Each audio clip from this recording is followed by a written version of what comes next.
Namaste and greetings. I, Shweta Shankar, researcher at IMPRI, Impact and Policy Research Institute, Prabhav Evam Niti Anusandhan Sansthan, Nai Delhi, extend my warmest welcome to you all to IMPRI, #Web Policy Learning. Today we are gathered here for day 3 of LPPYF Law and Public Policy Youth Fellowship 2.0 Cohort. The chair for the program is Professor Vibhuti Patel, visiting distinguished professor at IMPRI, and the fellowship lead advisor and the expert legal hands-on sessions is Advocate Dr. Shalu Nigam, visiting senior fellow at IMPRI. The distinguished experts include Advocate Dr. Flavia Agnes, a women's rights lawyer and co-founder of Majlis Legal Center based in Mumbai, Professor Dr. Seena Paul. She is the professor in the Department of Economics, MD Shah College for Women, Mumbai. Advocate Dr. Albertina Almeida, a lawyer and a human rights activist based in Goa. Dr. Keerthi Bollineni, the president of Vasavya Mahila Mandali Vijayawada. Dr. Vahida Nainer, an independent researcher and a gender and human rights consultant. Dr. Aqsa Sheikh, associate professor, community medicine, Hamdard Institute of Medical Sciences and Research based in Delhi. Ms. Elsa Mary De Silva, founder of Red Dot Foundation India and president of Red Dot Foundation USA. The conveners for this course are Dr. Simi Mehta, CEO and editorial director at IMPRI, Advocate Dr. Shalu Nigam, visiting senior fellow at IMPRI, and Dr. Arjun Kumar, director at IMPRI.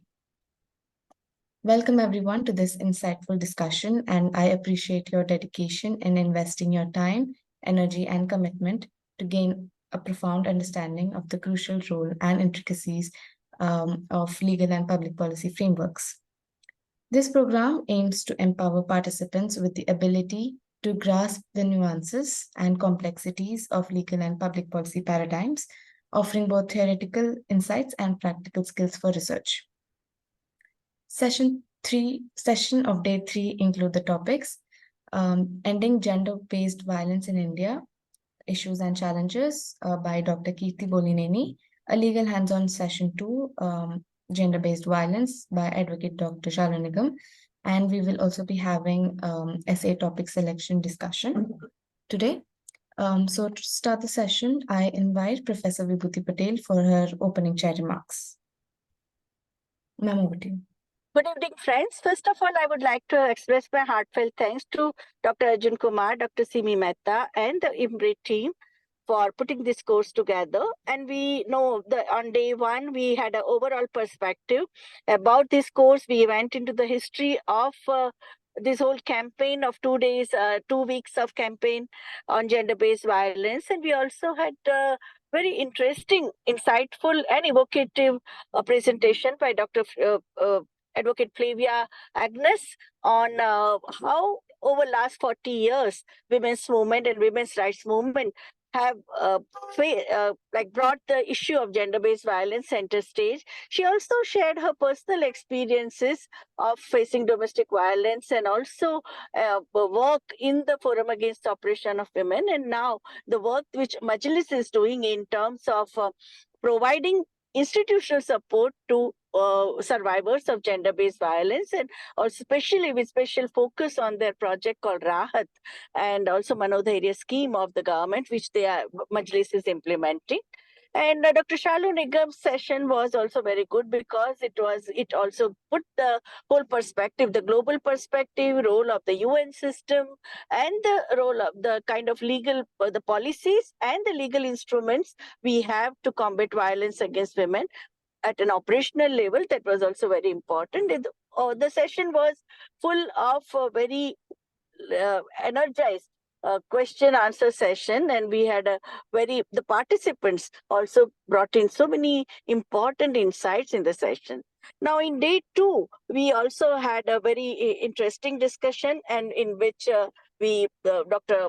Albertina, first of all, I provided the overall perspective on human rights and different aspects of human rights, and how the 15 important features of human rights, how they are, everyone is born equal, or nobody is a slave. Newer forms of modern slavery that you are saying we need to fight against that. And we also have to come up with a very important collective solution, because individually, if you fight, there is a possibility of witch hunting. And when there is a collective strength, then we bring the transformative change. The whole history of women, individual women fighting against discriminatory family laws, it got converted into a massive national level movement, which resulted in a legal reforms. Then Dr. Albertina, she gave a very interesting insight in about the how we face varied forms of difficulties when we fight for the human rights. She also talked about the draconian laws that we have, whether it is a POTA or the attack on the human rights defenders, and APSA or UAPA. How are they impacting the human rights defenders at a ground level? Her session was also responded with a very, very interesting question and answer session by the participants. And then last one, we had a presentation by Dr. Sina.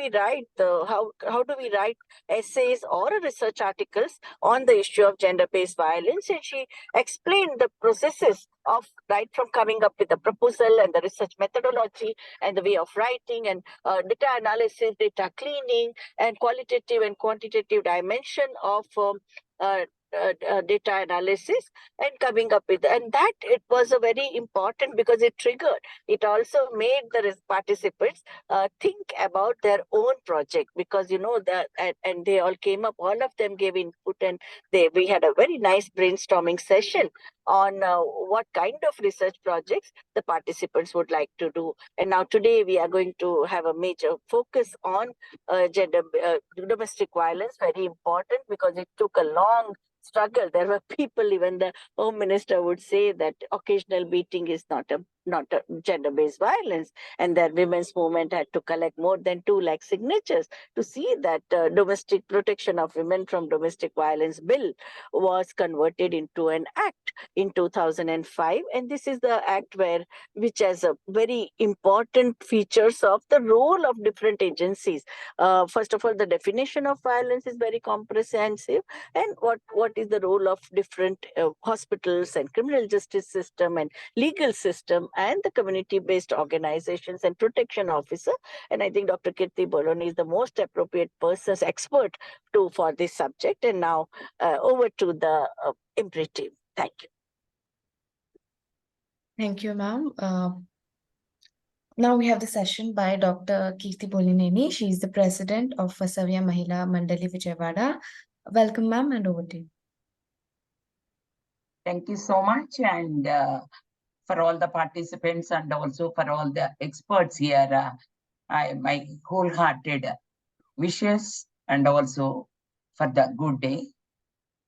Let me start, as Vibhuti has already told, that number of sessions already went through with regard to the basics of gender-based violence and also the history, and also talked about various other issues. So now I'll be giving the presentation with a focus on gender-based violence in India, issues and challenges. So that is very, very essential. Just we'll share the presentation also.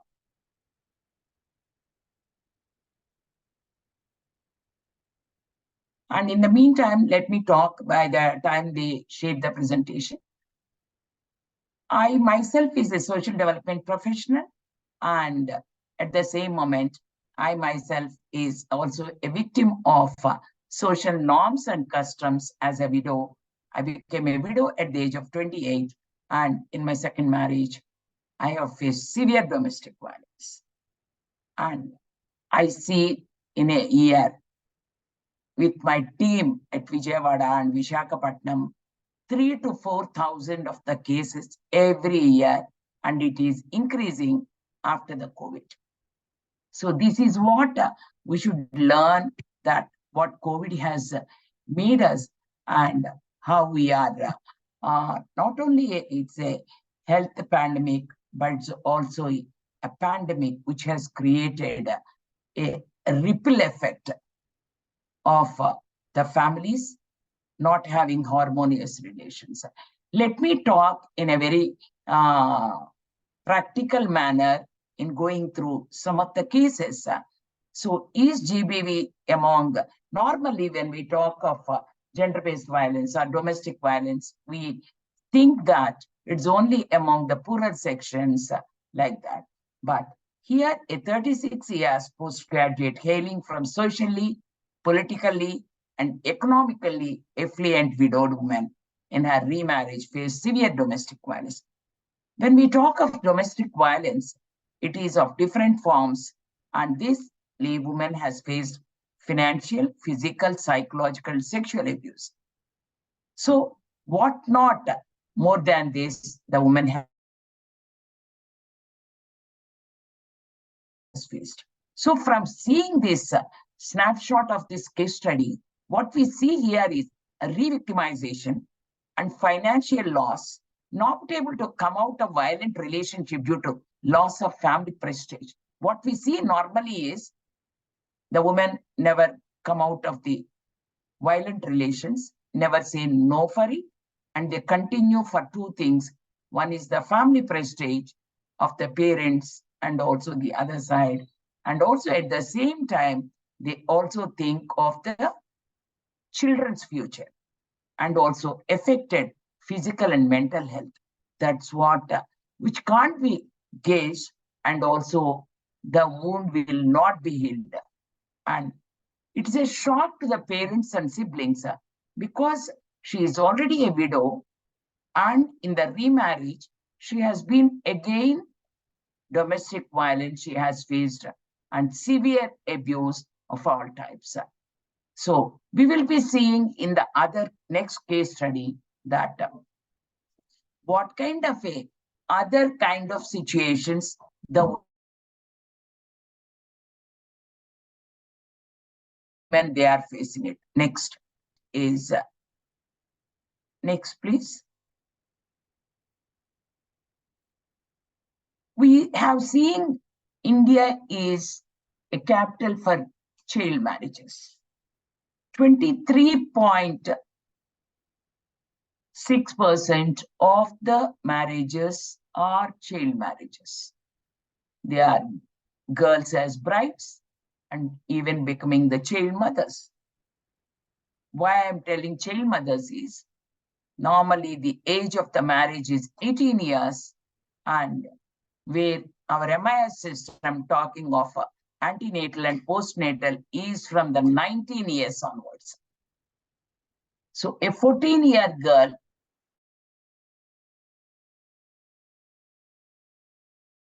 she's from a rural area, dropped her from the school, but the parents have forced her to drop from the school and celebrated her marriage. It's a child marriage. And it's not only a child marriage. She got a teenage pregnancy. Means by the age of 15 years and 17 years, she has given birth for 2 children. In-laws pressure to do household chores and to go for work as agricultural labor. We talk of child labor, but even after the marriage, she has to take the burden of so much, both the household responsibilities and going for the livelihoods, and the drunken and epileptic, unproductive husband. That's what the girl is able to understand after the marriage. Abuse from her brother-in-law when this girl is taking bath at the age of 20 plus, the brother-in-law has peeped from the bathroom and he has seen it. And she hasn't had the support of the husband because he is unproductive and nobody cares for him at the family. Then the in-laws also supported her brother-in-law, and she was faced a lot of oral abuse from her in-laws also, and shaming by her sister-in-law that she is uneducated and going for labor and she is doing this, that, and attempt murder by her husband. Very recently that was happened. He pushed her to the wall and took a knife and attempted the murder. Then she called me. I asked her, can you dial 100? No, phone is not in my hand. Then what she did is took the washing rod and then took a beat on his legs. No, he continued. And then she took the slippers from her legs and then she beat it with that. No response, still continuing that abusive thing. Then what she did is she took his hand and caught him like this. That's what with the teeth. So what we see in this one is with regard to the violence, child marriage affected her education, which is her right. It's a human right, and missed her childhood. Just we can understand, children at the age of 13, 14, they want to go and play and all the things. But here she is pregnant with and also burdened with the birth. And early pregnancy led to anemia for her and the children. And the loss of concentration, stress, and anxiety syndrome for her. Because repeatedly she is being abused by her husband and also by the in-laws, where she developed a kind of a mental trauma. And children were exposed to violent behavior. The father is beating the mother and attempting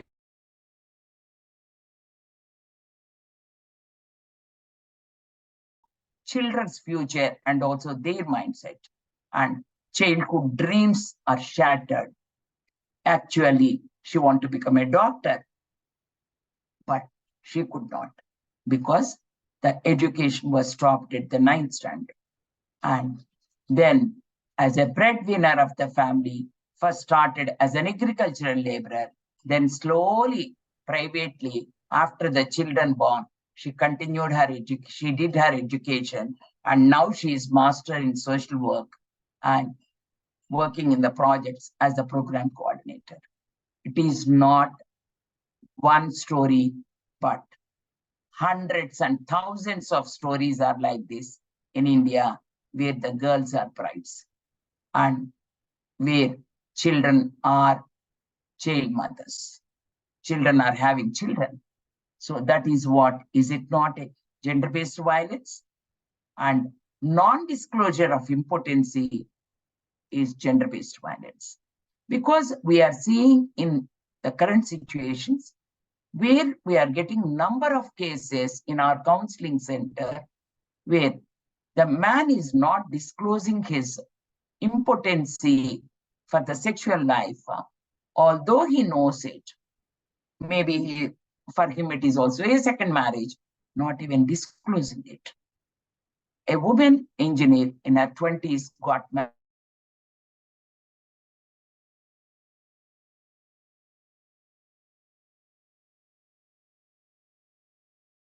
and faced domestic violence to a software engineer, relocated to his work city, and she suggested him and planned for both of them to have the children. But he resisted to have the sexual life. Every night when she goes into the bedroom, she has to wait for him. And he used to peep and see night at 11 o'clock, 12 o'clock, and confirmed when she's in a deep sleep only, used to go into the bedroom. So this is what the situation. But what he used to do is not to show his own weaknesses, but he used to blame his wife with regard to the taste of food, the cleaning of the house, these small things, although it is there, for minor things, he used to pinpoint it and objected her to go for work. She is also an equally engineer, but he objected her to go for work. What we have learned from this case study is, it's all life stories. What I am telling is, cheated in marriage alliance. For him also, it's a second marriage. So in the first marriage itself, why it was happened, the divorce is because he is unable to give birth for the children. Then they took him for the hospital, and it was examined and found that he is impotent and he can't give birth for the children. And re-victimization by in-laws. One side, she is being victimized by her husband in the second marriage, and also re-victimization by the in-laws, and the mental and physical health damage.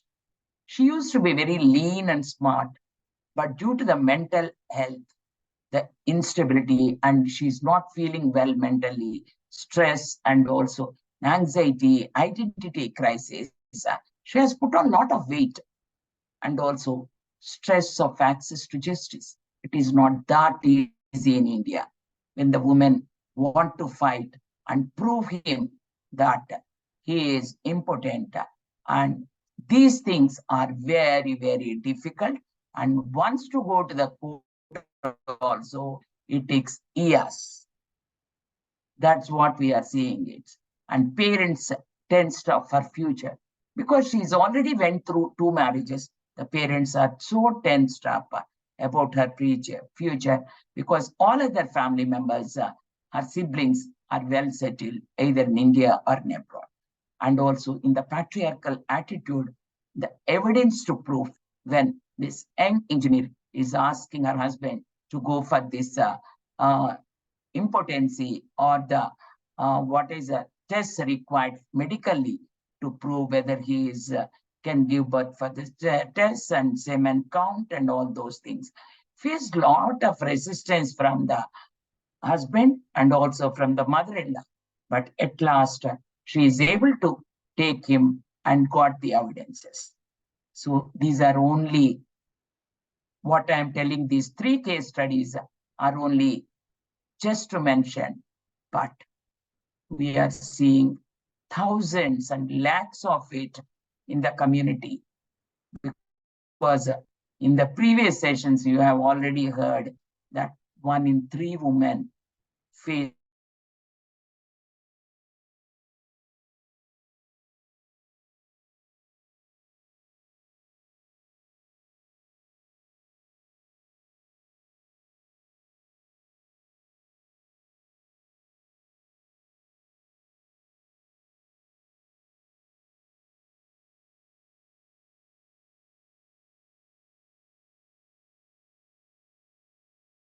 Look, Keerthi ji, you are not audible.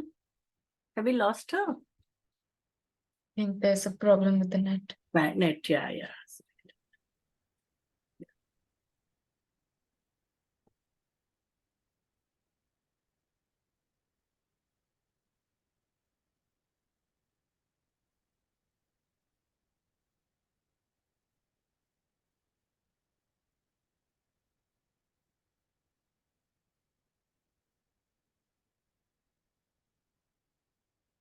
Yeah, I'm sorry. Yeah. Okay, please. And the issues and challenges in the gender-based violence. Let us come up now. We have seen how the situation and the facts are. The root cause of the gender-based violence, and when we see the violence against women and girls, is attitudes and behaviors of patriarchy. When I talk of attitudes and behaviors of patriarchy, it is not only among the men and boys, but it's among the women also. We see the mother-in-laws, how they treat their daughter-in-laws. And the sister-in-laws, how they treat the daughter-in-law coming to the house. These are the things which I'm talking of, attitudes and behaviors of patriarchy, and son preference and daughter unwantedness. Still in India, although we have PCPNDT Act, the attitudes of the society is still looking at son preference and daughter unwantedness. That's what a close relation we see with regard to the valuing for patriarchy. That's a major root cause and a challenge for having the gender-based violence. And society normalizing violence against women, especially domestic violence. In the younger population, we have taken a film, Till Death Do Us Part. what we have seen is the women in their 50s and 60s, when we ask them that, is your husband is beating you? Yes. Then why you are not reporting? No, it's very common. In the current situation of the youngsters, when they tell to their parents that I'm facing violence from my husband, then they tell that, no, it's okay, get adjusted. So the society is normalizing the violence against women, especially domestic violence. Even at the workplace also, women are compromising with regard to the abuse they are facing. Because I'm on more than 40 internal complaints committees where I have seen women are not opening up. And also when we see the gender-based violence, people with disabilities is much more vulnerable. And among them, women with disabilities or girls with disabilities are much more vulnerable. So when we are developing any policies, what I'm telling is that we have to look at that the vulnerability criteria so that the interventions or the policies should be accordingly to be designed. And gender-based violence against transgender, social norms that promote societal devaluation of transgender increase their vulnerability to gender-based violence in India. Still, in our families or in our neighborhood or the known person telling about these transgender attitudes or the behaviors among them that's developing, we stigmatize them. We don't treat them as normal as other people. So they also face a lot of gender-based violence, both within the family and also outside the family. And gender-based violence against women and girls, an extreme manifestation of gender inequality targeting women and girls because of their subordinate social status in the society. In the Indian system, culture, we see that man is at the upper layer and he is the first person, and women are treated always next to the man. So that's why that subordinate status of the woman is still making them inequality. And also, even though if we have to make gender equitable spaces at home, at work, and public spaces, it's becoming very, very difficult because the subordinate social status being practiced as a norm in the society and even at home also. And even when they have to go out also, we see very few women go to the tea stalls to drink a tea. Means we ourselves are also creating a kind of a boundaries, the women, they themselves. So gender-based violence against women in India, if we take it, what are the different forms? It is infant and female children, gender-based violence, females, infants and female children, how they are being in the womb itself, and female genital mutilation, which we normally hear in African countries. But in India also we have female genital mutilation, especially those we see it. And intimate partner violence. Nowadays we should talk about it because many of the youngsters who come to our family counseling center, they tell that they are living in relations for 2 years, 3 years, 4 years, like that, and they are facing severe violence.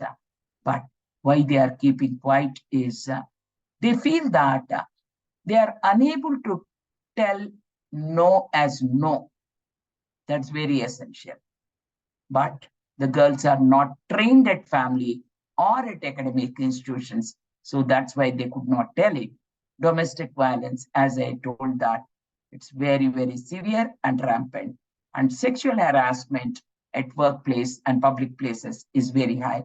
And rape, what we see is a rape we can call is two types. One is child sexual abuse, and the second one is marital rape. Even to have a sex with a married woman, it should be the consent. But in Indian scenario, the husband or the intimate partner, will they take the consent of the woman or the wife? No, not at all. Even do they take the consent whether the woman to have the sex or not, whether to have the children or not? So here are the systems where we can understand that women are lacking the negotiation skills and also talk of these things with their spouses or intimate partners. Next. So the next what we are seeing is gender-based violence is a human rights violation and a public health issue. How many institutions or the government departments in the health are looking gender-based violence as a public health issue? Rarely we see. But in India, still public health, it is not being taken up, gender-based violence as a priority in action. I'm not talking of on papers, but I'm talking on facts and the practicality. So the mindset of the healthcare sector professionals from the ground level to the top level doctors, it is not being tuned in their academic studies also as one of the priority areas to be taken. So that's why in our 3-tier public health system also, it is not being included. Because the gender-based violence or violence against women, when they talk of public health issue, it also has to include counseling, but it's not there. The empathy, which they have to do it, no, it's not there. And the systems level victimization, first of all, I want to talk about the police department. People do not trust, not empathetic, and re-victimization through oral, emotional, physical abuse. Suppose a woman and the husband is beating, she goes to the, recently when I'm, one of my staff, she called that the husband is almost house arrested her and he is beating her. Then when I called to the police, they told that, let her come to the police station and give the complaint. Then I told, she is being like a house arrest and the doors are bolted and she is tied to the pole also. She cannot come out of the house.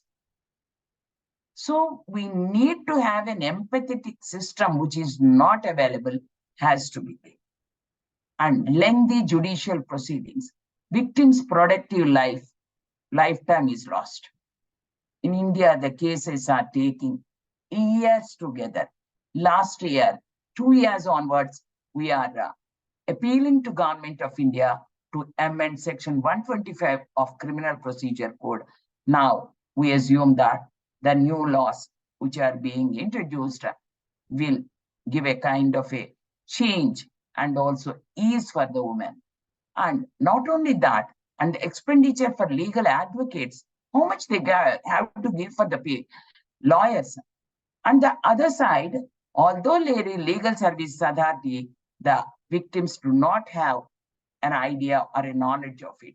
Recently, when we did a study also, it was found. And inability on the part of the victim is a major weakness because she faces sexual advances and abuses, both from the service providers at different levels. Children's future lost, and it affects their education and mental well-being. This is a basic challenge because we normally see from the point of view of the victim only, but we should see at the gamut that how it is affecting, to whom it is affecting. That's very, very essential. And the loss, maintenance, nowhere maintenance loss, like as I told, Section 125 of CRPC. There's no value for it in the implementation. Because once the women do not get any kind of a maintenance as given the order by the court, then the woman has to wait for 12 months. Women foregoing their human right to live with dignity. The Constitution has given us to live with dignity, but that's foregoing because as she has to wait for further 11 to 12 months, then only she can appeal. Then again, she has to go through the process. So how cumbersome it is. Next. So when we see prevention of sexual harassment at workplace, no effective implementation, no monitoring mechanism, no budget sanctions. When we ask the departments that we don't have the budgets to do the monitoring, and wherever there are internal complaints committees, are they regularly keeping it for every quarter?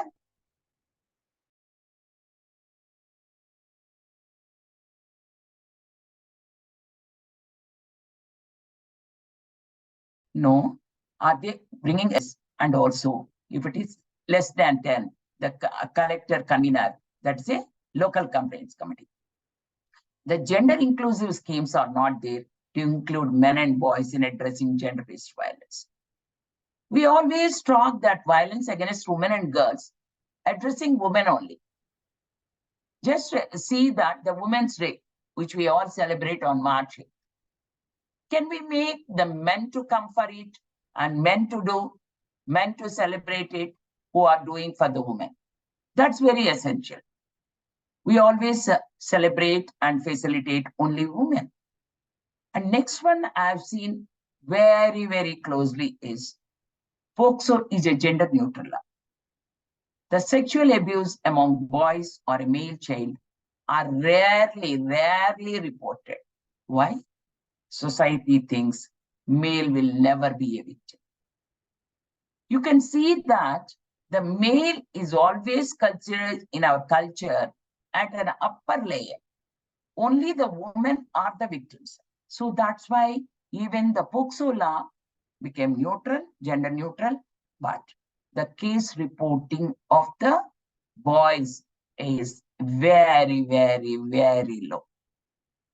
Even recently, when we conducted a training for the police department, when we talk of the male child sexual abuse, they told, is it there? Reviewing the efficiency of the law from a victim-centric approach, India did not do. Are we involving the victims or the survivors in reviewing the laws? And policy makers to be more capacitated in supporting the evidence-based research from CSOs to amend the laws. Our parliamentarians and the legislators at the state level, they should be more capacitated. NGOs like us and many others, academic institutions, they are also doing a lot of research, but that research should go into the corridors of the parliamentarians and they should study it and also bring the changes and put forth the questions or anything in the even private member bill. When we did the study, private member bill was introduced in Indian Parliament. Next. And these are some reference material for additional reading I kept, and whoever wants to read it, and they can read it. Thank you so much. And I would like to take the questions from all of you. And I always say, and I end with it, no silence for violence. Never, never, never keep quiet for the violence when it is going up. Speak up for violence, then only the change will come. Otherwise, women or whoever is marginalized will always be at succumbing situation. Even though we have laws also, it will not work out. So what is required is change in our attitudes and behaviors is very, very essential. And we should be more dynamic and also much more stronger and to fight with the things, not as an individual, but as a collective. We all should fight it. Then we can build a gender equitable society and where women and girls will live with dignity and respect. Thank you so much for all of you for your patient hearing. And the floor is open for questions. Whoever wants to ask, they can go through it. Thank you, ma'am. Before we move on to it was a very informative and there was a powerful message put up there for everyone as well. But I would also ask Professor Vibhuti Patel, ma'am, for her remarks, chair remarks.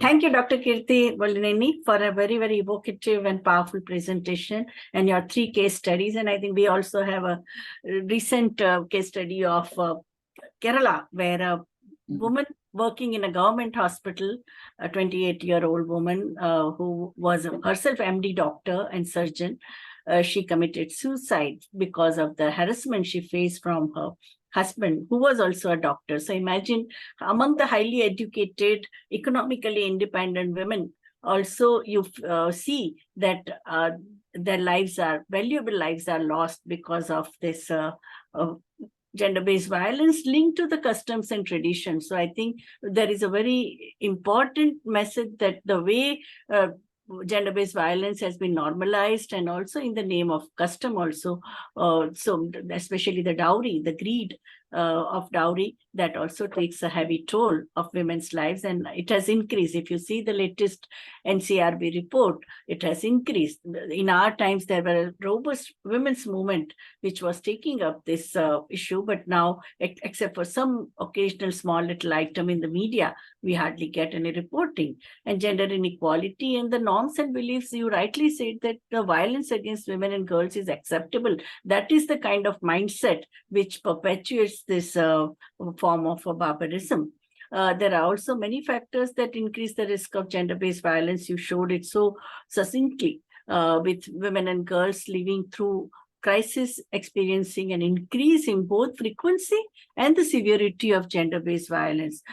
Major changes in are now like seeing that in terms of, at least we are raising voice against it, whether it's a physical violence or sexual violence or psychological violence or economic violence, it is being debated, and there is a society and the civilian organizations and the women's organizations, they are articulating this. It has become the topic of academic research. There was a time when Flavia first presented her paper in 1981, first Indian Association for Women's Studies conference. In fact, all the academicians, they were up in arms. They said this is not an academic subject. And she was so humiliated. Finally, we had to get intervention from Dr. Neera Desai and Veena Majumdar to accept that violence against women is a very important social reality. And they all were saying that sociologist or economist or psychologist or legal luminaries, there's a personal problem, and they were asked to hush up. So I think when it comes to, say, whether rape or sexual assault, it can result in, you showed it so effectively, that how it results in unwanted pregnancy, complications during pregnancy and birth, sexually transmitted diseases, including HIV, that women have suffered. In fact, the reports on global studies on HIV say that after every country, whichever country gets defeated in a war, incidences of HIV increase, because the winning army would end up brutalizing women from the country which has lost the war. Man would be taken as a political prisoner, and they would also be sexually violated. But the ethnic cleansing that happens on women's body, so account is settled on women's body. So socioeconomic fallout of gender-based violence can lead to a loss of livelihood and increased gender inequalities in long term. In fact, the World Bank report has also shown that major 21st century's major occupational hazard is a sexual harassment at workplace, and in the domestic arena, it is the major reason for absenteeism at work is also gender-based violence. So in the domestic arena, women are not valued, as the verses by Professor Chitra Lele. She talked about, after getting the very, very moving testimonies of the girls who are studying in the women's university, and many of them are married women who have joined the bachelor's course, and they say that, and her verses, they very powerfully explain the condition of women in the matrimonial home. So she says, and it goes like this, it's written in Marathi, I have translated it into English, that in your house, while cleaning and arranging your personal belongings and keeping them properly where you wanted them to be kept, I realized that I have no right to decide to dispose them off. Everything is yours, only yours. Nothing is ours. In your paraphernalia, I am only a properly kept thing. I may be called, you may call it useless, worthless collection antics. To be part of that is not acceptable to me. So this shows the new mood among the girls, that the only thing is that if you are not economically independent, it becomes very difficult. So I think your presentation is very important, because we have so many young participants. Many of them are researchers and also active in the social organizations. Thank you. Thank you so much, ma'am.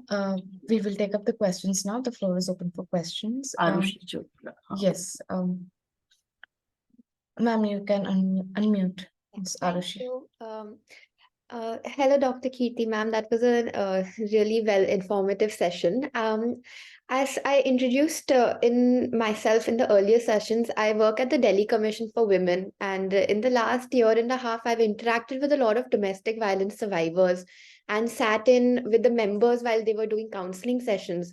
And one trend I observed was a lot of them, even after undergoing a lot of traumatic and fearsome violence, their only request was that we counsel their husbands, and they want to return to that marriage. And I feel like that's because of in the Indian society, this kind of stigma attached to divorces, and also because of the lack of economic empowerment, and they are unable to leave those marriages, and they would not be accepted back in their natal homes by their parents. So how can we combat these social stigmas, and also how can the government work on economic empowerment, whether through labor force participation or immediate financial assistance to these survivors of abuse? Yeah, very good question. If the women are not patient enough to make the marriage or the family to be alive, the Indian jails will not be enough. That's what I always tell. Women are very, very patient enough. And even then, he wants to attempt the murder also. They tell that when we call to the police station also, they go and tell that, just give a caution for my husband. So this is what the scenario, as you told. The initiatives which we can do from the different levels is, we should make the women to understand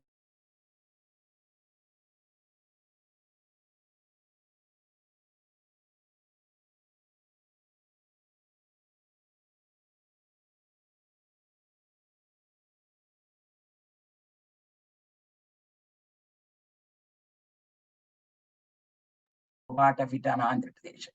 So that should not be a kind of a ceremonial thing, but means why I'm telling ceremonial is, we do it for 10 days or 15 days. No, don't do it. That should be a continuous activity of the SHG women. Because it's all lakhs of women and crores of women are in the SHGs, both in urban and rural areas. So it should be a continuous program, the attending on the gender equality initiatives. That's what the government has to do it. And the second thing, keeping in view the schemes which we already have, domestic violence, one-stop centers. So every time we are keeping different pillars of the programs. But we should have a study in some states like Telangana. They have merged the domestic violence cells and one-stop centers, and also developed some Bharosa centers by the police. Whereas in some other states like Andhra, we have domestic violence cells and one-stop centers. So which one is ideal?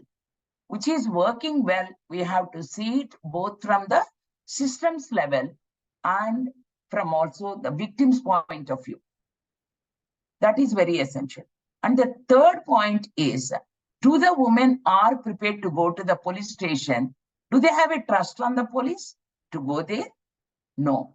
So how do we make the police on one side, like it's a two sides of a coin, we have to do it. sensitizing the police with regard to the gender issues, how they have to work it, how empathetic it should be. And even at the police stations, the logistic-wise, there should be separate toilets for the women. There should be a separate place for the women to feed their babies. These things, and sanitary pads. These are that women-friendly police station should be there. And the second thing is, from the community level, we should make the communities to become the volunteers for change. That's what we did in Vijayawada, and it was so successful. After 2.5 years of the pilot project, which they have seen the success, the police department has made it a statewide program called Mahila Mitra, which is a women's safety and protection program. So we need to make it, I always compare that during our independence, do we have the paid staff? No, it's all unpaid volunteers who fought for the nation. Now it is the time for our country. We as women have to become the volunteers and run the movements and fight for the dignity and respect of the woman. It is not the schemes and these things are not enough. So the commissions has to run the movements and never politicize the issues. And whatever is the party, but the women's status is not changing. Why it is not changing? So that's why whatever we do, it should be much more robust and much more committed with regard to addressing the patriarchy.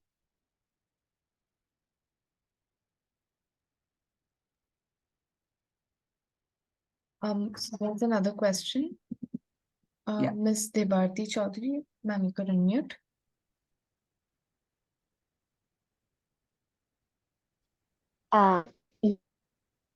Question was following from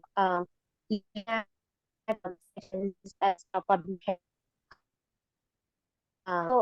My question was the steps that need to be taken. I'm sorry to interrupt. Rape and Ma'am, you could Yeah, could you repeat that yeah. question? There's an internet problem is there. Yes. Can you repeat?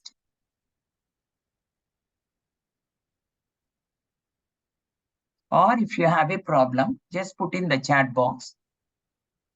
Yes, ma'am. Shweta, you could read Yeah. the question. There is the question in the chat Yes. Q&A So- box. Yes. So this is her question.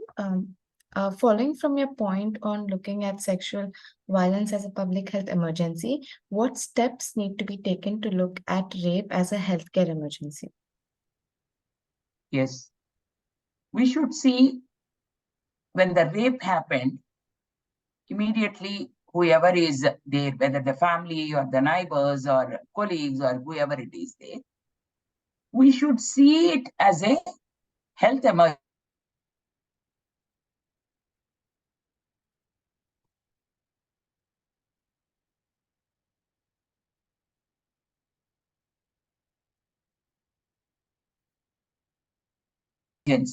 But we are taking the physical issues.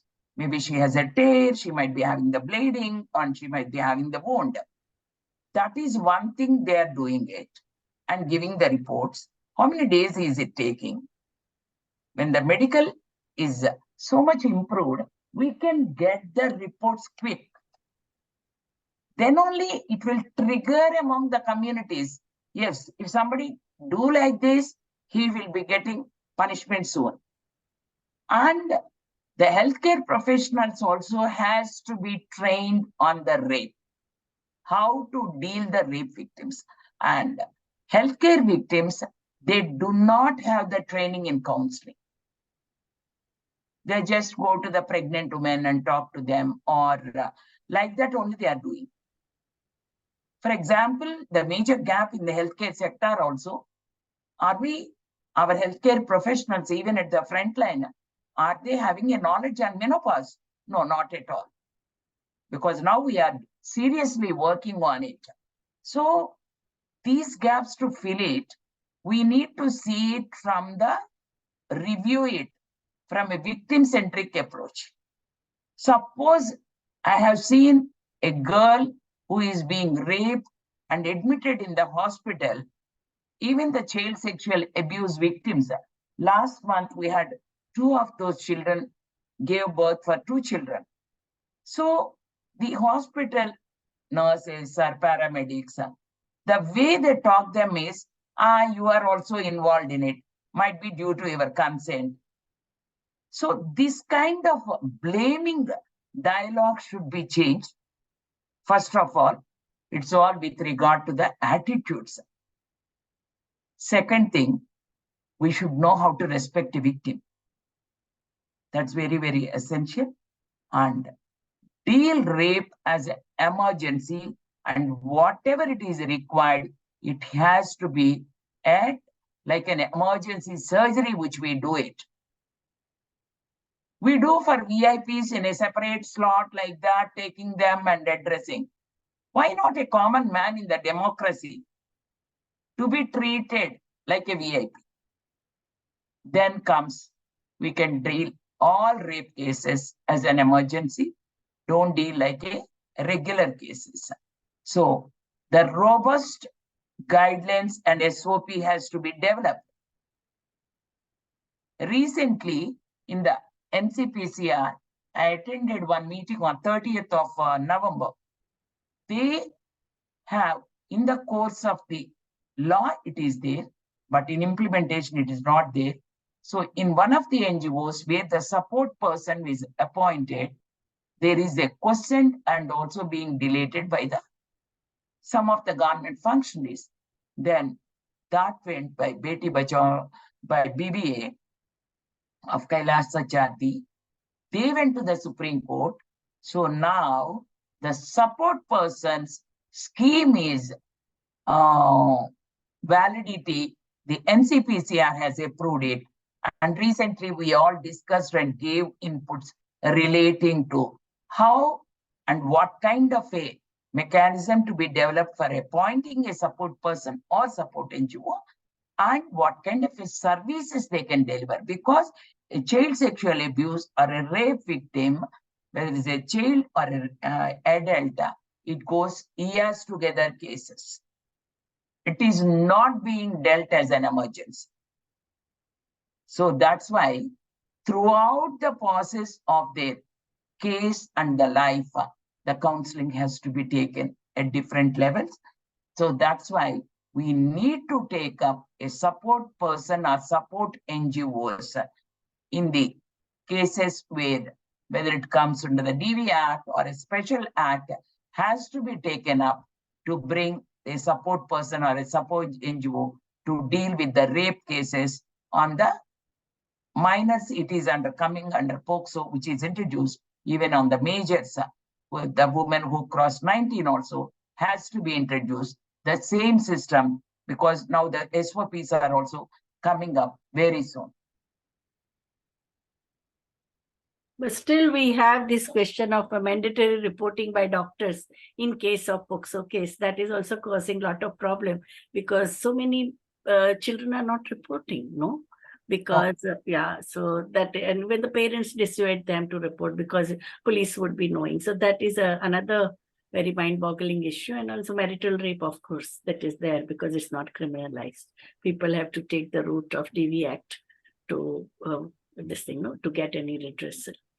In this case, Professor Vibhuti, that we all have to do advocacy in the schools. Yeah. Sorry. We are telling about the subjects, but we have to have a gender sensitization sessions, child sexual abuse and POCSO laws. We should tell to our school students and teachers also. Yeah, it should be there or discussed even in the PTA, Parent Teachers Association meeting also, it should be discussed, because currently what they have in sexual education, sex education, teachers don't teach. They said it's for self-study. They don't teach in the class, no? Parents Teachers Associations are there where it's on paper. I asked both in the government and corporate schools also. Second, when the parents, they called the schools, they talk of the academic performance of the child. They do not talk whether the child is dull, or the performance has reduced.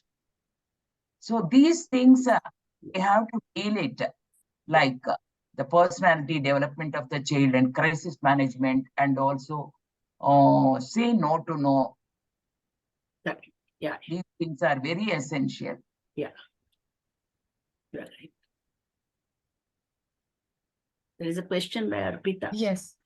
Yes, ma'am. You can unmute.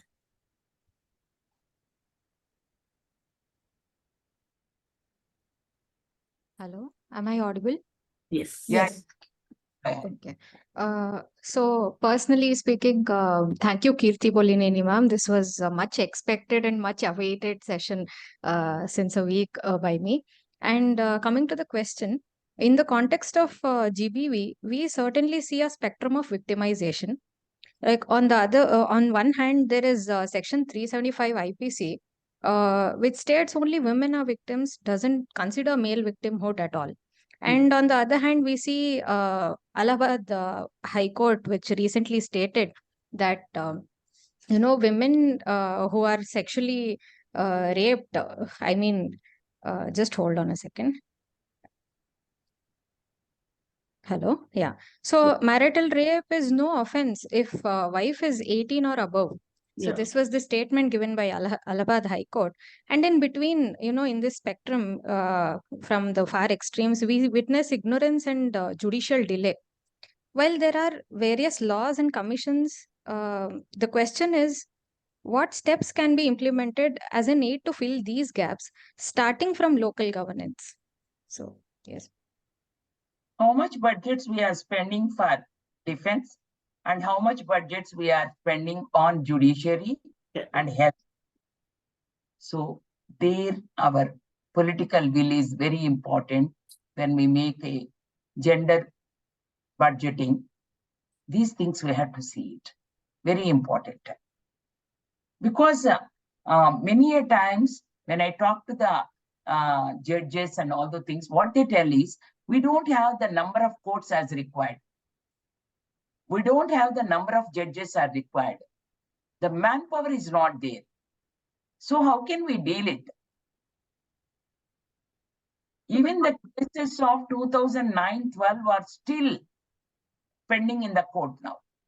No, but we have Nirbhaya fund for 1,000 crore per year since 2013. Why there are states after states which have 100% non-utilization? Why aren't bureaucrats sending the proposal to come up? Because gender-based violence comes under its purview, Yes. So lack of political will of the bureaucrats and completely lack of political will.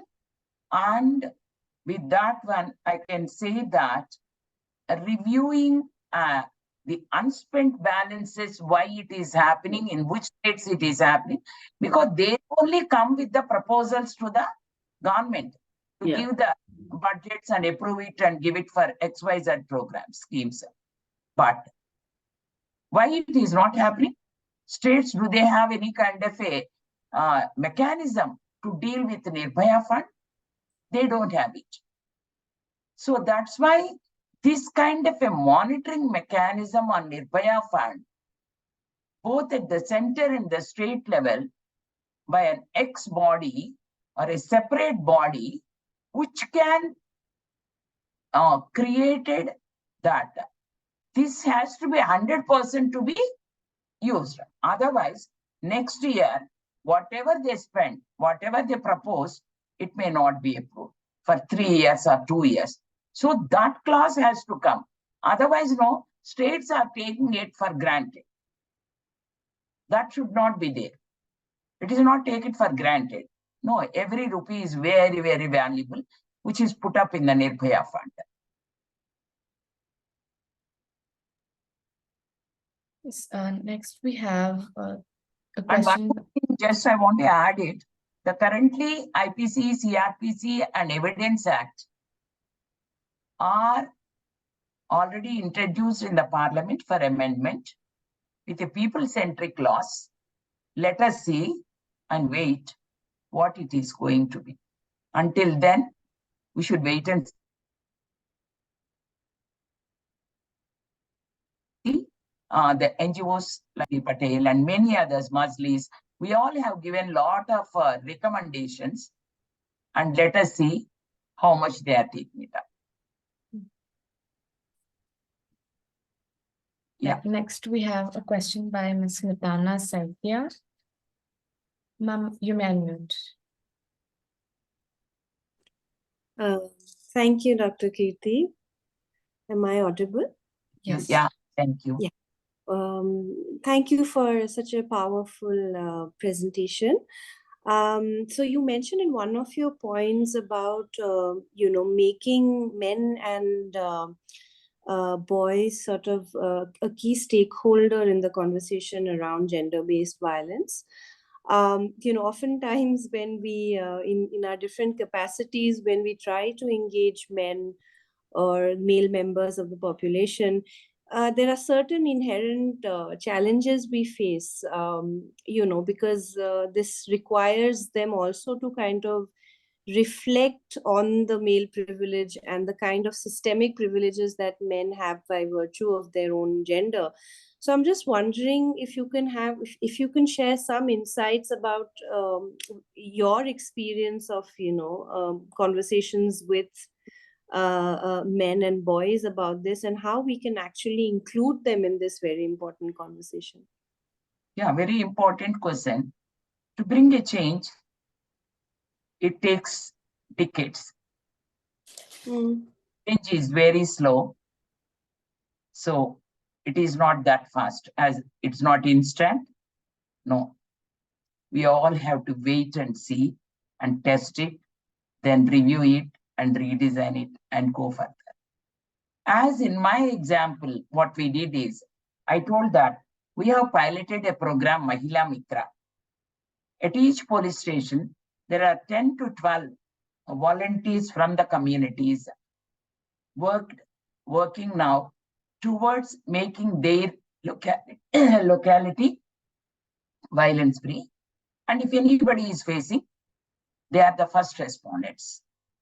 So in that one, each police station, if there are 12 persons are there, 2 are men. And these men are reacting sometimes more than the female.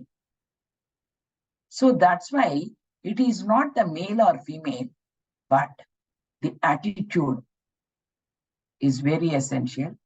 But in our practicality also, I have seen, because I'm grown up in a family where my father has treated my mother equally. And although she was married at the age of 15, having children by 21, he encouraged her to do her graduation, and at the age of 42, she became a member of parliament also.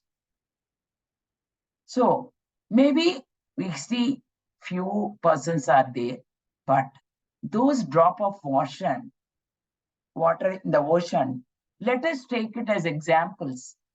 And also, whoever is doing it as youngsters also, bring them to the front and tell the stories of their experiences working in this sector. That's very essential. But we should involve boys and men.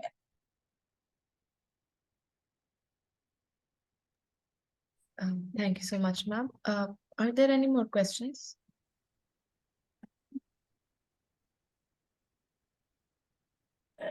One encouraging thing that has happened after instituting the women development cells in the colleges, character is changing. I have been organizing gender logs in city of Mumbai with the 6 gender logs in a year. So by now I have organized 24 gender logs. Increasing number of boys are now taking active part. Now even they look forward to it. No? So we use different things. Earlier it was an all women affair, but now you see that men are also, boys and male teachers, they also join the discussions and they take active part in WDC, which is quite this is happening only after 2013 Nirbhaya episode. Yeah, Nirbhaya tragedy. Yeah.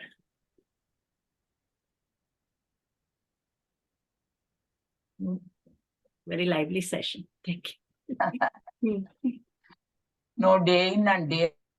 Yeah, and you have shared the readings also. They are also very good. Very good. All right. So there are, I don't think there are any more questions. We will move on with the next session. So now we have Advocate Dr. Shalu Nigam, who will be taking a legal hands-on session on gender-based violence. Advocate Dr. Shalu Nigam is the Fellowship Lead Advisor and a visiting Senior Fellow at IMPRI. Welcome, ma'am, and over to you. Yeah, thank you so much. And it was very wonderful session we have. I think you want to say something, ma'am? Keerthi, ma'am? Oh, can I take leave? I am asking because I came from the meeting. Yes, so please. Yes, ma'am. Yeah. Thank you so much, Shalu, that it's all from the practical and from the heart. Yeah. Thank you, ma'am. Thank you very much. Inspiring also, your excellent introductions. So they can be replicable all over the country. Thank you so much. Thank you. Yeah, go ahead. Yeah, so I'll be talking about Tory violence, and ma'am has given such a wonderful, base to really, start my session. So I'll talk about Tory violence and how we can reimagine the law reforms and sociocultural transformations. So in this session, we will talk about dowry violence, legal reforms, and why the laws have failed to bring any social change, because Dowry Prohibition Act was made in 1961. And for so many decades, the dowry violence is increasing. So why do we need to talk it, on and on? We have to continuously talk about it.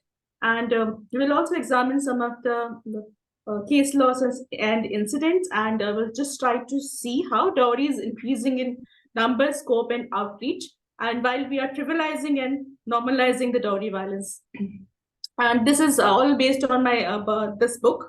And one of the interesting thing is that, once I start talking to the publishers about publishing this book, and their view is that, dowry is such an age-old issue that we don't need to talk about it now, and why don't you get it published, some other form of book, which says that, how women are misusing the law and how can we prevent that. So, this is the kind of society we are living in.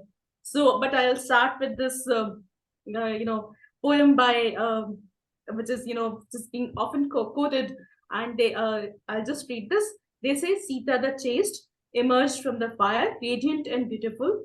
There was a Sita I knew, chaste enough till yesterday, a foul-charred corpse today. This kerosene and matches test, it is something that the Sitas of today invariably fail. So, this is how people are, connecting mythology with what is happening around today. Vibhuti ma'am has spoken about this case where a doctor recently, 2 days back, it appears in the newspaper, and the wedding was cancelled because the groom demanded BMW car and gold and land. And the woman says that, she committed suicide, and in her suicide note she wrote, "Everyone wants money only." And these are the educated families we're talking about. She's pursuing her career in surgery. So this is what is being... Parents were also ready to give 50 sovereigns of gold, and 50 lakhs and car, and that too this boys' side found inadequate. So you can imagine, for such a highly educated working woman with a permanent job in government hospital faces this kind of humiliating treatment. Yeah, so when we say that no, it's only prevalent in the lower classes, or something like that, it's prevalent in all kind of classes and all kind of religions, caste, and not spreading over like. So this is one of the case which happened in May 2022 last year, where 3 women like near the Jaipur, they jumped into well along with their 2 children. And in their WhatsApp message to one of the relatives, they wrote, "It's better to die once and for all than die every day. We don't want to die, but death is more merciful than their abuse. Our in-laws are the reasons for our death." So these are the kinds, and these are few of the recent, newspaper clippings which have taken down, which appeared in one corner, and we just overlook these kind of cases, which are being reported somewhere. So how women are being, facing violence. So, but these are also, but there are also some of the power, positive kind of reporting where one of the women, she said that, my dad saved for my education instead of dowry, and he stood by me and changed my life. And now this girl, she said she won't take dowry, but instead she said, why don't you start a school? So fathers, that money should be saved for dowry, could be used for starting a school or education. Then the Kerala government, they have considered some of the amendments in the dowry law, and I think we all should go through that, and we can replicate this in different states. But this is the data which is National Crime Record Bureau. Now this agency comes out with the report on crime against women every year, and this year data came this week only for 2022, and it says that India records 51 cases of crime against women every year, and over 4.4 lakh cases have been reported in 2022. And cruelty against married women, it emerged as the highest, number of crimes. So 31%, over 140,000 women, they reported cruelty by husband or his relative. Kidnapping and abduction reported 19%. Outraging modesty of women 18.7%. Rape is 7%. And the cases under Dowry Prohibition Act are 13,479.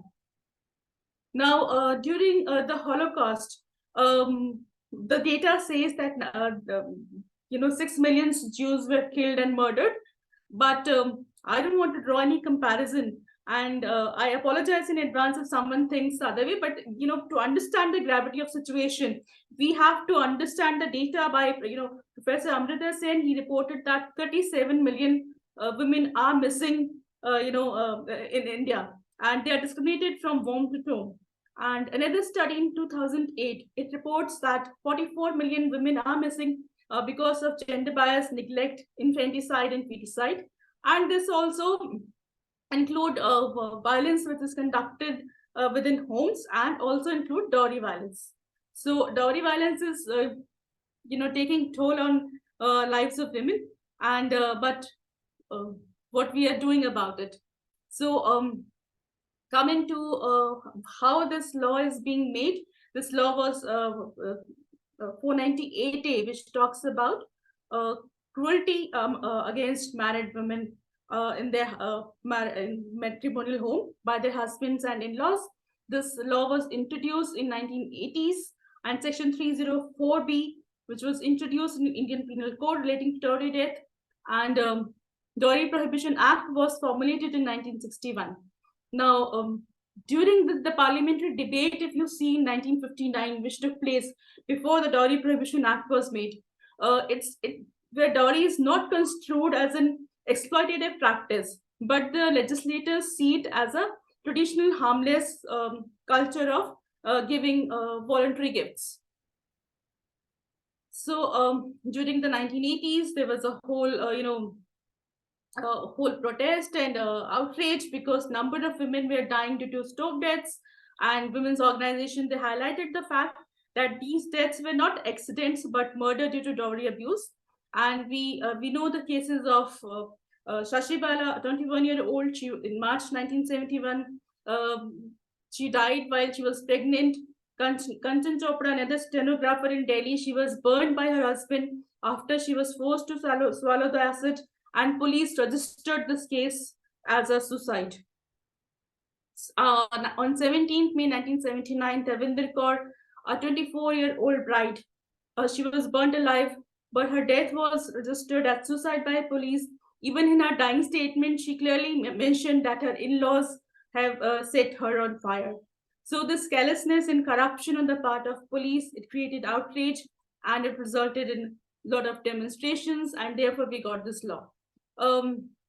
During this Holocaust, one of the important phrase which has emerged is banality of evil. Now, this term implies that the people who committed extraordinary crimes, and yet they escaped their criminal liabilities because the seriousness of crime was trivialized, routinized, and reduced to banality. Similarly, I am just trying to use this phrase in context of dowry violence, because again, the seriousness of crime here is being trivialized, routinized, and reduced to banality. So every day it's happening in so many homes, and we are just trivializing and normalizing this violence. Now Butler has described some lives as unrelievable lives, which cannot be mourned for because they never lived and remain uncounted. So what I say is that perhaps these women who are dying due to dowry violence, they are such unrelievable and uncountable lives, the lives which no one wants to protect, no one wants to mourn, and no one wants to remember. I tried to look at the definition of marriage and wedding, and marriage. The dictionary defined it as a state of being united as spouses in consensual or contractual relationship recognized by law. Wedding is defined as marriage ceremony, which is usually with accompanying festivities, and it's after the process of getting married.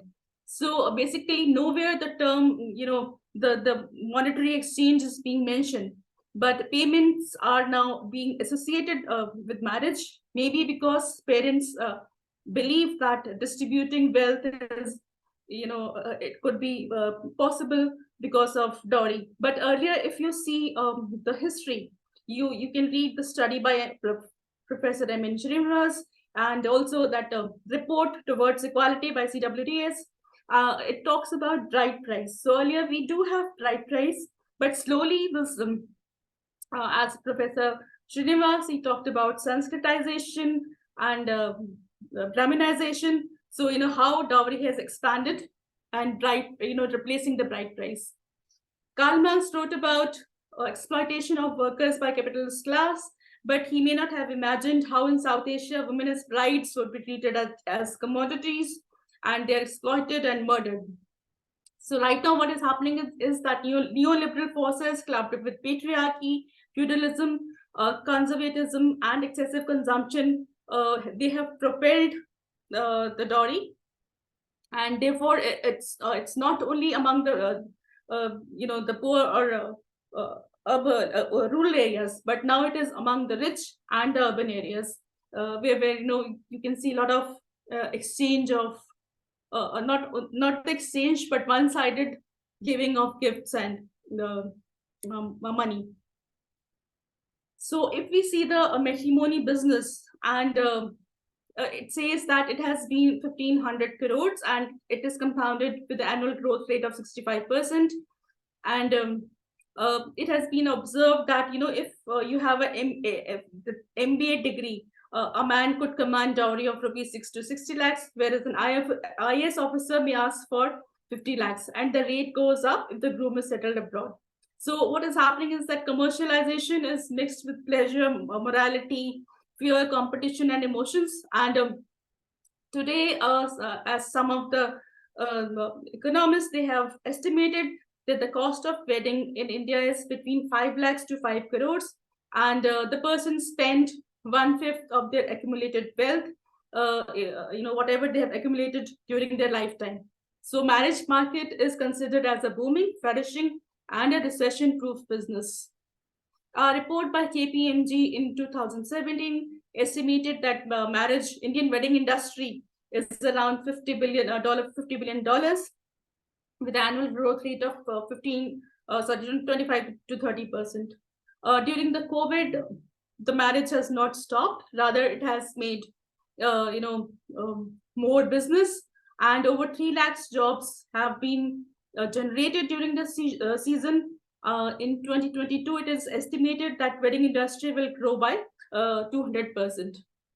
So we know that how the girls are getting gold medals for the country, but what the parents and the society, what they are saying is that, okay, buy more gold jewelry. So if you see the data by the World Council report, it says that India, the purchase of gold is accounted, it's around 1/5 of the world's demand. In 2015, India was the second biggest consumer of gold after China, and in 2021, India bought 611 metric ton of gold jewelry. So, and the research has also demonstrated a link between rising gold price that enhances the cost of dowry and low spending on girls, because parents tend to neglect and they even abort a girl child. So there are various studies which talk about gold price and increase in mortality of girls and escalating the risk of female feticide.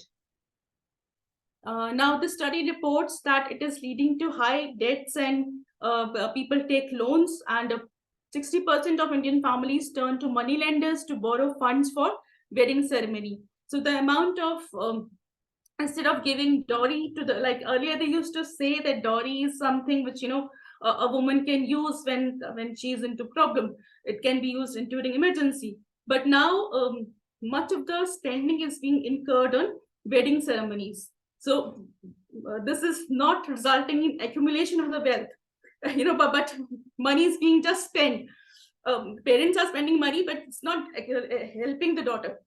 And this taking loans is getting higher and higher in public sector employments. People take loans from their provident fund and pension fund, and or they're opting for voluntary retirements so that they can obtain their annual annuity. And so these kind of things, and then their social security provision to rely on in their old age, it's all gone into celebrating weddings. In 1989, there was a case which was reported where a father sold his kidney in a hospital in New Delhi to deposit rupees 10,000 in the names of each of his 3 daughters. They were aged 3, 4, and 6 at that point of time. So and that has created a lot of outrage.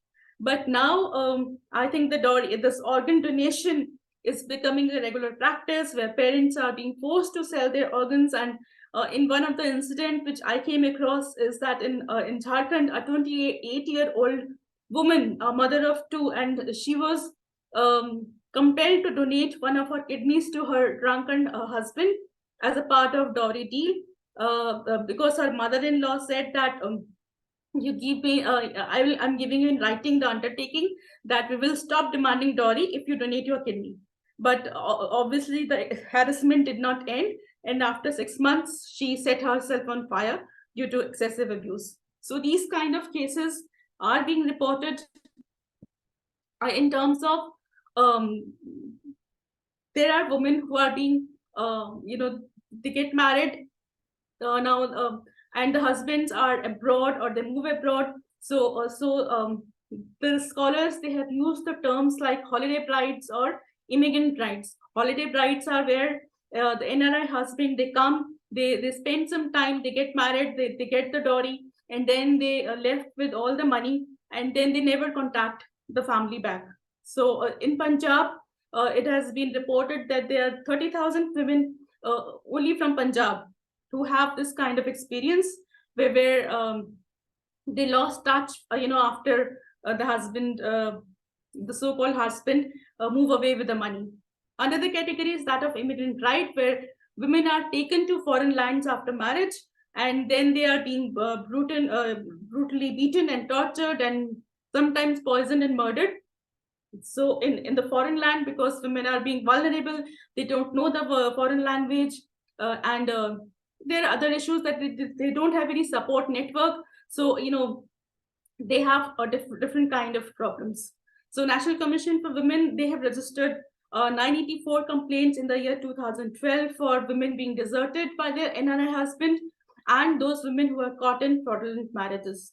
The Ministry of External Affairs in 2000 reported in the Parliament that between 2015 and 2019, a total of 6,094 complaints were received by NRI brides, where they are being deserted by their husbands. So over the centuries, despite legal reforms that prohibit and criminalize dowry-related violence, we are seeing that how the practice of dowry is expanding and evolving. And the practice of bride price has been now replaced with the groom price. And with the increase in transnational migration, people are carrying the baggage of dowry along with them. If I talk about the court cases, now there are court cases where the courts have noted that if the man is jobless, and then they use this term as cash cows, where women are being treated as just to get the money, and they're being abused to get the money. And the court noted that such a materialistic attitude by the respondent with no emotional ties, and it's causing mental agony and trauma to the appellant, which is sufficient to constitute cruelty to her. So these kind of cases are coming to the court. And this is one of the famous case in 1984, where it's called Sharda case, where a chemical engineer who was found guilty of murdering his 20-year-old wife Manjushri by suffocating and administering the poison by the name potassium cyanide. And Session Court and Bombay High Court found him guilty, but the Supreme Court acquitted this man. And it says, the judgment says that Manjushri appears to be a highly sensitive woman who expected wholehearted love from her husband, but having been thoroughly disappointed, she may have chosen to end her life. So the blame is being put on women, and she's being portrayed as highly sensitive women. So instead of punishing the accused, the person who has killed this woman, the entire blame is being shifted on women. And then there was a protest by the women's movement, and there was a poster which in the exhibition which titled "Make Manjushri." So, and the signature campaign was launched then. So these are the kind of the way the courts are somehow treating the cases.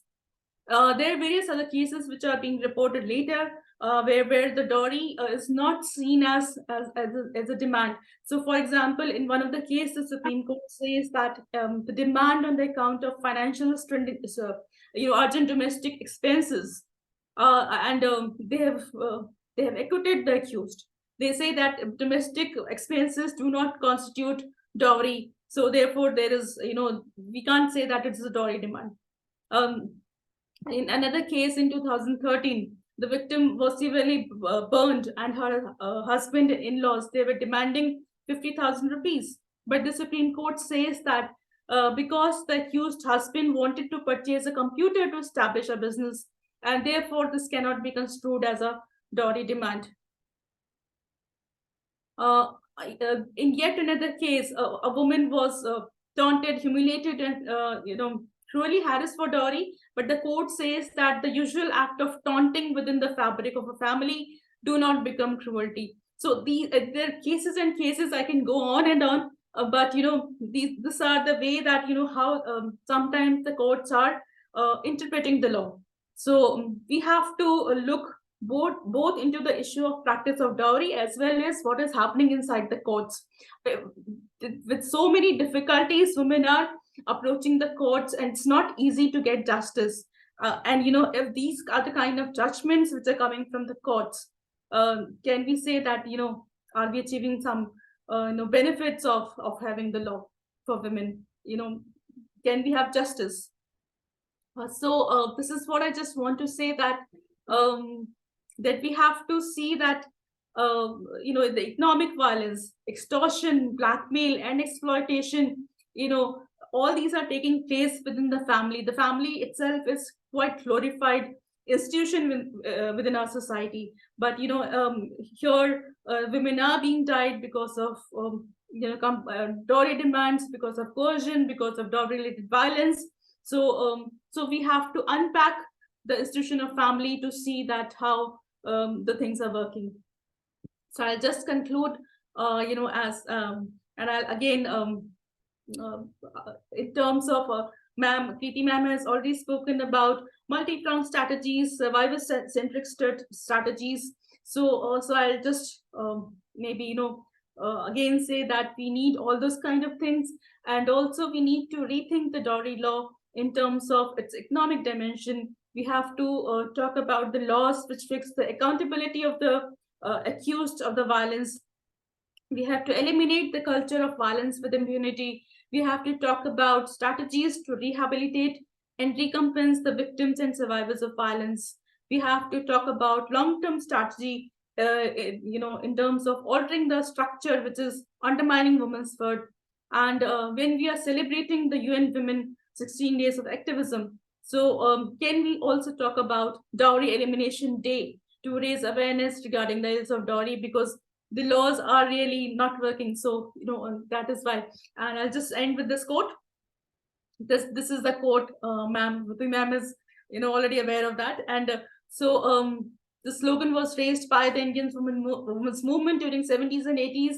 And it says, "Jo aurat ko haq na de sake, wo samaj badalna hai." And I think it still holds to be true. And we need to raise it again and again till the society is being reformed. I'll just stop here. Yeah, thank you so much, ma'am. It was a very enlightening and insightful session. It was very informative as well. Now I request Professor Vibhuti ma'am to share her remarks.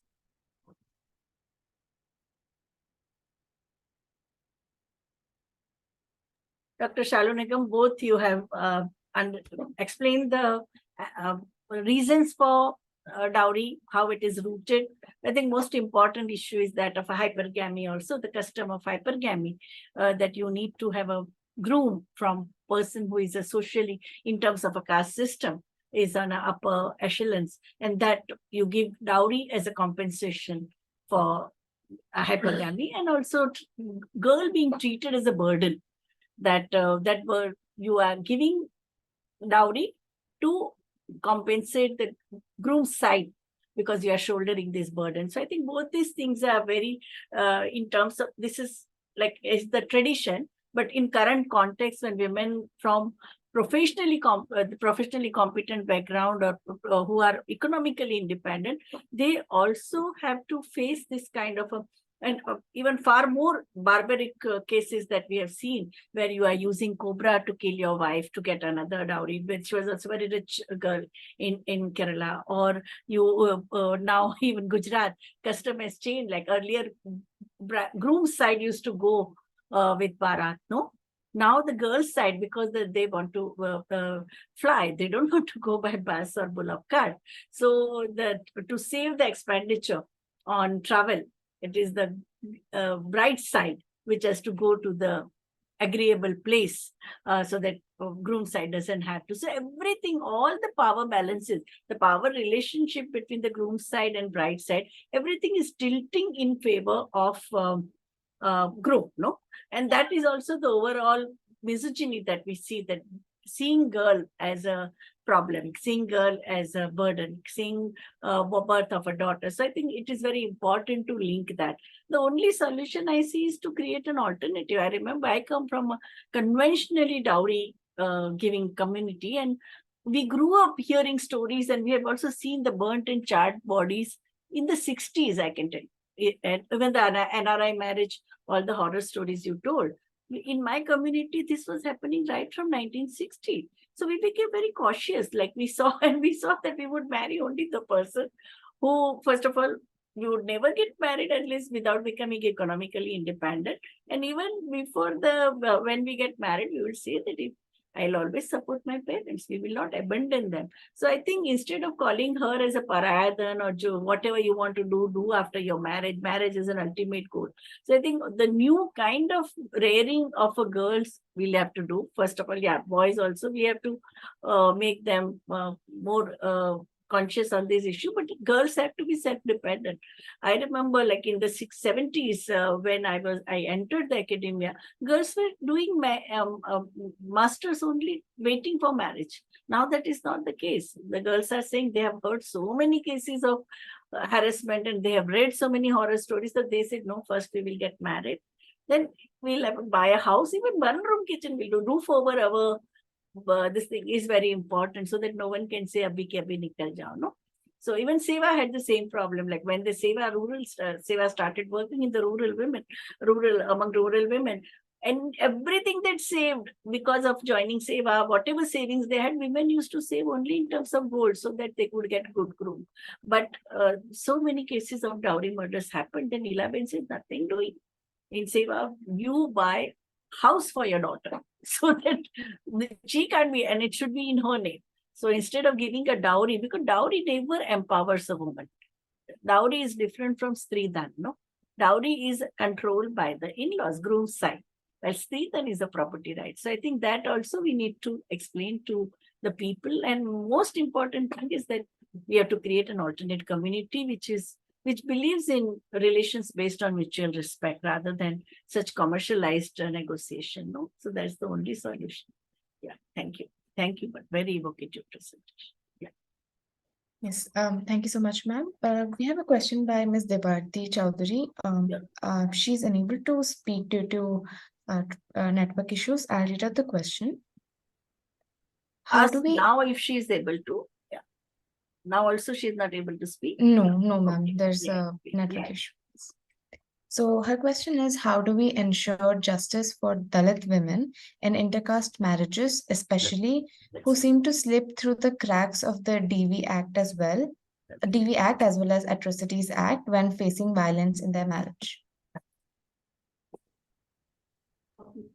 We have this the honor killing kind of the law. There's a lot of Supreme Court judgments, and one of the judgment which really talks about where the women from from lower caste or higher caste, intercaste marriages or those kind of situation where both the families are, or even the village is entirely against them, and then they have come to the courts to seek protection, and the courts have provided them protection, and we are talking about laws on honor killing. So these kind of steps are being taken today for several years. This kind of things are going on, but surely for intercaste marriage or interreligious marriages, we have to change the entire attitude, because if we are talking about love jihad and other things, the things are not going to change. We have to really ensure that there should be kind of a democratic kind of society, which we have to work for.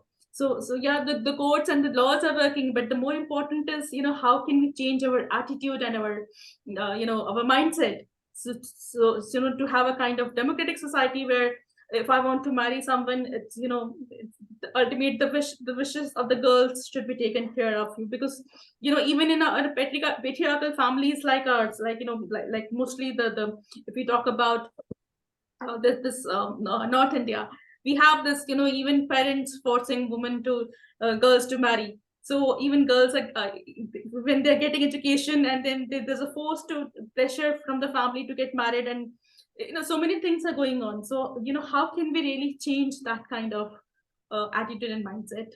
That is, I think, we have to ensure.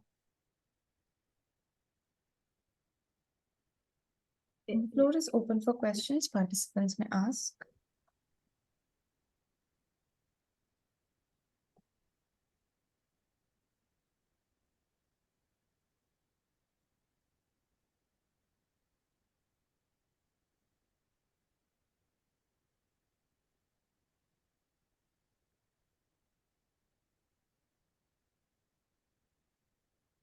Okay, I think there are no more questions. Thank you so much, ma'am. Now we will be having a discussion with the participants on essay topic selection.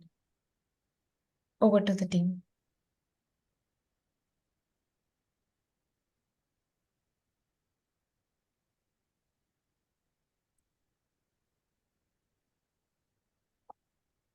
I think we have Like to received start.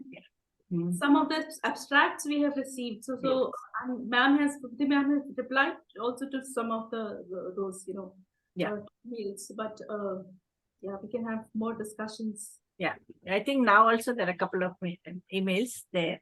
Yeah, we'll have to see.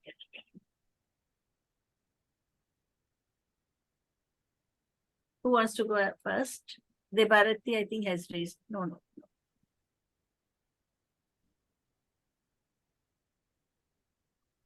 Please unmute and speak about. Yes, Ms. Arpita has raised her hand. Ma'am, you may unmute. Yeah, so may I start, ma'am, with all your permission? Yes. So the topic which I chose was a critical appraisal of gender justice in India through the lens of right to equality.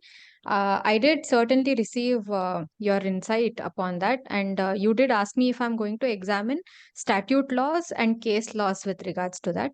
So, giving clarity upon that, ma'am, there are abundance of case laws and statute laws present, and given the limitation of words for the research paper, I'd like to choose only those statute laws and case laws which do require, which has a scope of betterment, in very little coming future. I would not like to have a long term, implementation, but a short term implementation.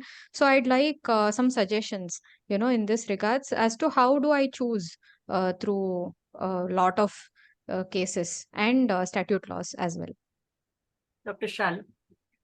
Yeah, if you could choose, any particular aspect of violence, so it may be rape, it may be sexual harassment, it could be domestic violence, it could be dowry violence, like whatever you want to choose. So you may, that is one of my suggestions, which I see, it's a simple thing. And on that issue, say if you choose domestic violence, so if you look at the domestic violence law, the 498, and then Protection of Domestic Violence Act 2005, and then also the case law. So, it will be easier Also for you. functioning of family courts. Yeah, sure. So that will be easier, because one aspect has many different, kinds of laws. So you have civil remedies, you have criminal laws, and you have various other kinds of laws. So if you could choose, that will help. So that you can decide, somebody has done work on sex selective abortion. So, and there are also studies which are being done by, academics, women's movement, there's so many things which are there. So you can look at all the literature and you can focus on one issue. I think I have been able to answer. Yes, ma'am. I do have a few questions regarding crime reporting and also right to education, which also, has a connection to right to equality. So could I go forward with those, niche topics? Also considering the rest of the case laws, which has been discussed earlier in various sessions in IMPRI. So RT would be within the rubric of gender-based violence, right to education. Okay. Yes, ma'am. Okay, in that case, I have a list of few topics, which a few case laws and statute laws. I would like to forward it through an email. That will be in the overall framework of human rights, no? Yes, ma'am. Yes, Right ma'am. to It is totally in the framework of human rights. Yes. Then right to education can be. Yeah. Okay, ma'am. Thank you. Thank you, Shalu, Nigam, ma'am. Thank you.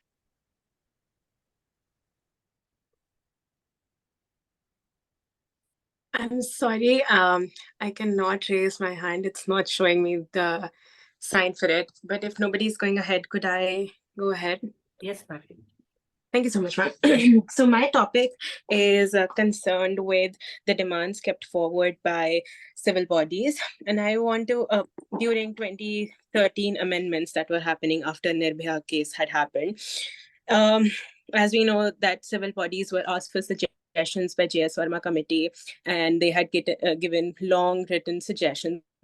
So I've done a study of as many as I could find, which is about 24. And one thing that I'm seeing again and again is how they are insisting towards redefinition or reconsidering how gender neutral should the laws be or should not be, because right before those amendments happened, there was a proposal to make those laws gender neutral. So I was thinking of doing a content analysis of those written documents that I've found and do analyze their demands in relation to how gender neutral they think the law should be, what are their pros and cons towards it, what do I think about it, and how the law in turn change. This I think I'm doing with the perspective that civil bodies are an important actor when it comes to public policy, so that aspect is covered. And then again, gender playing its role in definition of rape and how it is considered in the judicial system covers that part of the project, which I think is asked again. So I could put down the research question. So my proposed title for that is Contextualizing Gender in Rape Cases, a case study of sexual violence laws amendment in India in 2013.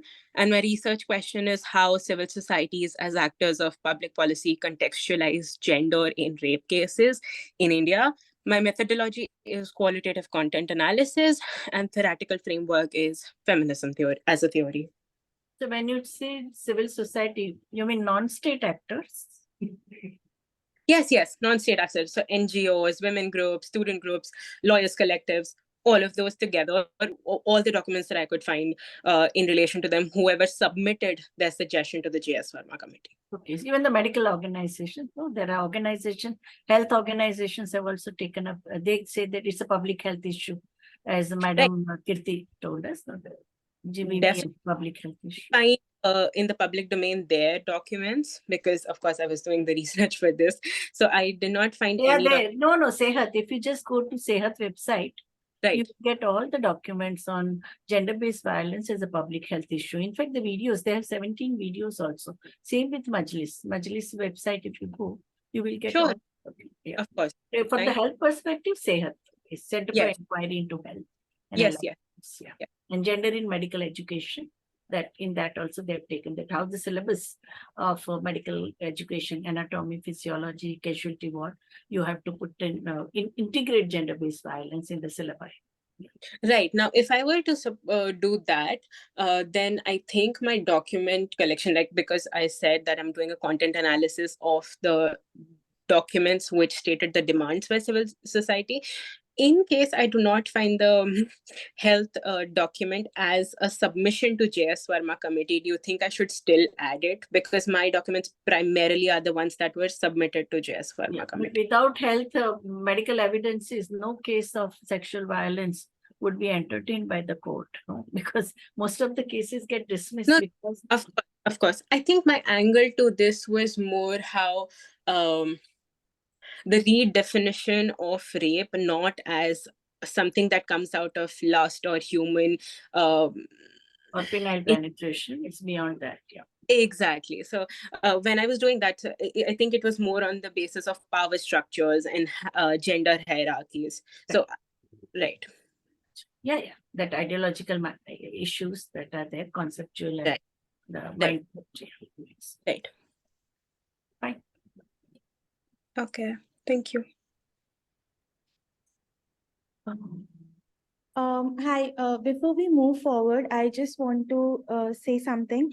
I work for IMPRI, and I want to say that the research essays that we are asking you to submit for this fellowship will be combined to be made into an anthology.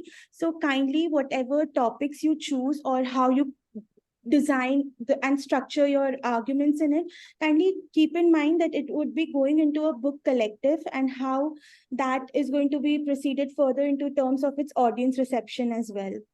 And evidence is also whatever statement you are making, they have to be corroborated by the references, footnote and endnote. Yes, and to add to ma'am's point, kindly please do not plagiarize in any form and strictly adhere by the research guidelines. Then you can ask for turn it in report, no?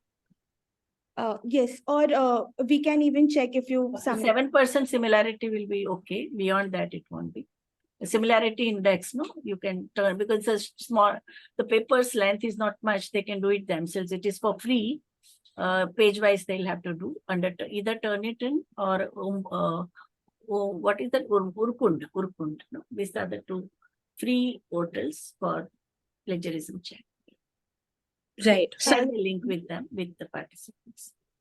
As long as we've mentioned the sources, we don't need to add that percentage, right? So my research article shows that there is, just saying that there is 20% plagiarism, but I've mentioned all the sources, which Turnitin does not always recognize because it is in bracket by the... For your legal case, yeah, it is more so because you are taking the judgments and all that, no? Exactly. So like my plagiarism will go high, but it's not because I'm copying. It's only because I will have to state direct demands or something on those lines. So as long as I'm mentioning, it should be okay, right?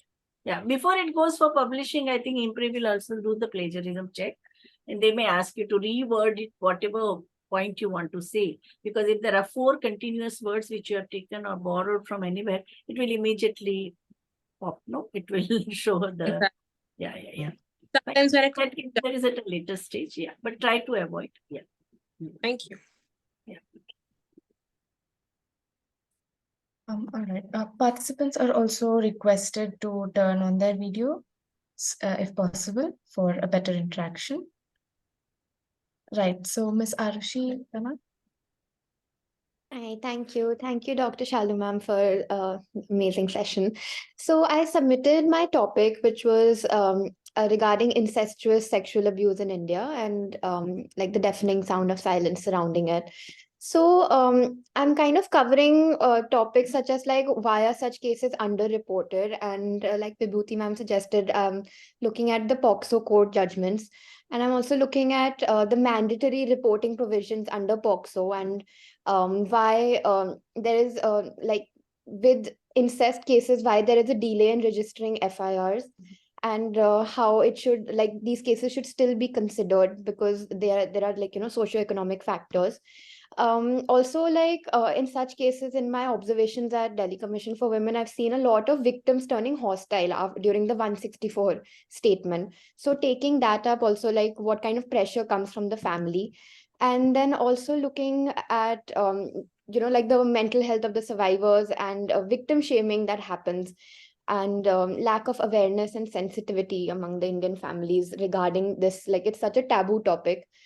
My only question was, I tried within DCW to kind of conduct interviews, but like DCW kind of like, okay, if you're doing that, then, you know, get it published as a DCW report. So is it okay if like these are secondary sources that I'm looking at? Yeah. Yeah, because the collection of work of Majlis, especially POCSO cases, Rahat's project as well as Manodhairya project, I think there is a very ample this thing.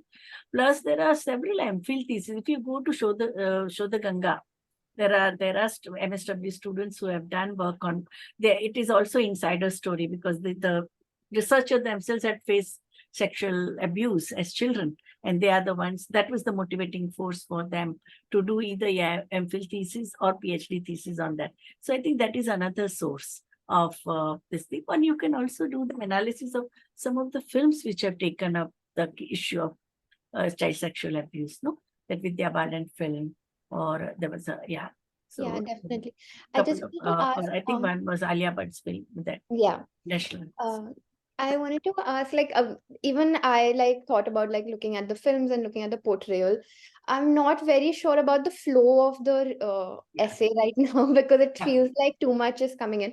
Would it be possible to submit a draft for review and like kind of get advice? What would be the deadline for that? Because I think the final submission deadline is 2nd April. For Sorry? you, that is February, no? Okay. Oh, no, ma'am. Submission of the paper. It's 2nd of January. The 2nd of January. final submission is 2nd of January. So but this, in case you want to submit the first draft and after ma'am's suggestions and reviews want to rework on it and then submit the final draft, we are okay with it. Yeah, by 25th of December, if you send, there'll be Christmas vacation for us. We'll be able to respond. Yeah. all right. Thank you so much.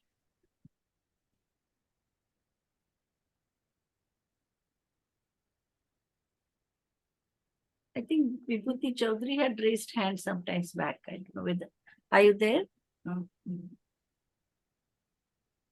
Yes, ma'am. Yeah, please go ahead. Ma'am, the topic that I have chosen is the crimes inflicted on women in conflicted regions. As I have studied civil engineering in Jammu and Kashmir from NIT Srinagar, so वहाँ से first interest मुझे लगा कि I should know more about psychological and physical and emotional impact that women living these areas go through. So I would go with this topic, and I have submitted the abstract on the same. And I would like to go for performance poetry because I have jotted down my experiences in poetry before in Hindi and English, so I would like to go for that. And ma'am, since I have some acquaintances in Kashmir, and I can contact some of them for and make a questionnaire, so I can source their experiences in my poetry and already existing literature and research articles. So I would be taking them as the base. Fine. You will Is that fine? anonymize them, no? Can you First of repeat? all, you'll have to take the consent too. So consent. Yes, ma'am. Sure, ma'am. I would. And then anonymize if they don't want to come out. Sure, ma'am. Sure. And you can also write about, maybe one is the poetry form, and maybe if if they are ready, then you can also talk about the stories. So basically, because stories are also sometimes give a lot of insights and.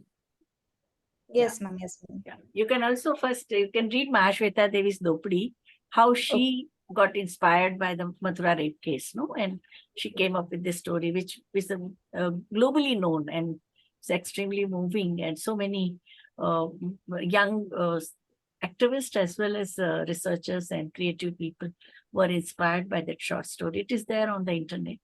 Can be easily. And whatever medium will be possible, Yeah. I will try that. Yeah, very. I just wanted to ask a question. So for the, like, this is my research essay, and then for the presentation, I kind of like visually I've kind of drawn and like colored and etc. Like I want to present it that way. And if it's okay, like it's not, I don't want to talk about the research essay during the presentation, but just like maybe like a personal narrative and like my experiences regarding like incest. Because yours is a participatory action. You are yourself interning at that place, and your readings, your observations, so many silences also, how you interpret their facial expression. Women, so many times women don't speak, but one can make out. So all those things also, your subjective feelings can also be. Also, ma'am, to add on to it, we encourage any form of media that you would want to add to your essays. So, for instance, you said that you sketch and you make photos. If there's something related to your topic that you would like to put it in your essay, we encourage that as well. Only anonymize if they, so none of our efforts should harm a person who has confided in us. So that's the main ethical issue. Yeah.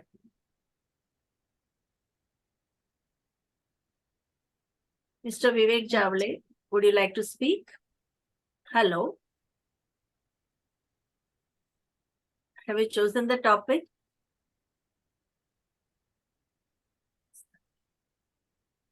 Not ma'am. I have not selected that topic. As early as possible, I will select it and I will communicate it with you, ma'am. Okay. Thank you. Yeah. Thank you. Yes, Ms. Sultana. Hello, everyone. I'm sorry I sent in my abstract a little late from the deadline. But I couldn't attend the latter part of the session last time, so I was a bit confused about how to present this abstract because we are used to very sort of academic conferences. So I was, so I'll just share what I want to work on, and maybe if Professor Vibhuti and Dr. Shalu can perhaps just relay back on that. So I was interested to look at the experiences of women domestic workers in gated communities in my city, in Bangalore. And we see that, most of these gated communities employ these women, but primarily because this sector is, again, informal sector. So you see that there aren't any safeguards for these women in terms of whether income, etc., but also in terms of, application of, say, the POSH law and other kinds of laws that otherwise protect women at the workplace. So I just wanted to kind of do a, I don't know, I wanted to do a narrative style kind of a research sort of a project, but actually talk to some of these women with complete consent and following all the ethical processes of research. But to capture some of their stories, what are the kind of struggles they go through, and what, because we imagine the workplace as this formal office, but how do women actually navigate the workplace when it's so informal, and what kinds of violence can, perpetuate in these kind of circumstances? That is sort of what I want to do. I understand that for such a project, you need a much longer time to build rapport and for women to kind of open up and talk about these kind of very difficult issues, particularly because I also live in one of these gated communities. So, to build trust and all of that. I'm just thinking, in case the interviewing and the direct sort of primary data collection doesn't happen, can I, because this is something I'm really interested in, POSH, sexual harassment at work, as well as domestic sort of workers, women workers. If the primary data collection doesn't kind of work, can I rely on secondary sort of data, including, like you said, films and other sorts forms of cultural, things, if possible? Yeah, and also public hearings. No, in Bangalore, Vimochana organizes public hearings of women in informal sector. Even during the pandemic, also they had done it, where women from the garment industry, domestic workers, even the Ruth Manorama's organization in Bangalore, Women's Voice, they have organized the domestic workers union and all. Yes. So if you go to their websites of Vimochana and this thing, and this students have done College of Social Work, and there are many MSW thesis on this subject. And if you access this UGC InflipNet, what is it called? Show the Ganga. Correct, Show the Ganga. Thesis on the subject you will get. Many of them are qualitative, in-depth case studies. Yeah. Wonderful. Okay, that's great. Thank you, Professor. There is also some like public interest litigation which has been filed by Human Rights and Law Network, and also Indian Social Institute. They have conducted some of the studies. So if you can look into that, that may help, because this, to make into this as a law, has this struggle has been going on for a long time. So if you look at the HRLN website, Human Rights and Law Network, they have done some of, and the Indian Social Institute. So some of the studies also have been done. So that you can look into. Justice Krishna Iyer had taken lead, no, in the domestic workers bill. Still, it is not converted into legislation. And even Baba Saheb Ambedkar also said that in the even in the Constitution of India, he wanted social safeguards for the domestic workers. But he says the majority of the members of Constituent Assembly, they had army of domestic workers in their own building, in their own family and household, that there was a strong lobby which prevented him from including that in the Constitution of India. Yeah, yes. Yeah. Thank you. Thank you so much. But I think your touch base can be 2019 law, Covenant of ILO, decent work, and workplace without violence. Yes, yes. Thank you, Professor.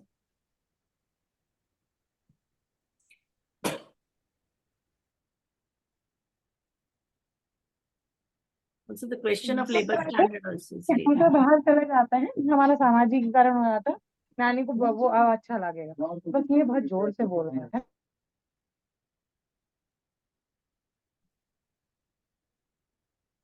Participants may ask if there are any doubts or any further questions.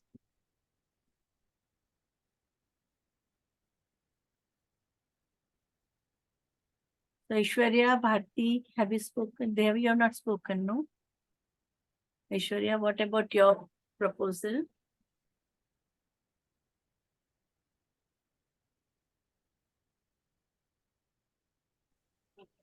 Hello, am I audible, ma'am? Yes. Ma'am, I wanted to work on the acceptance of domestic violence.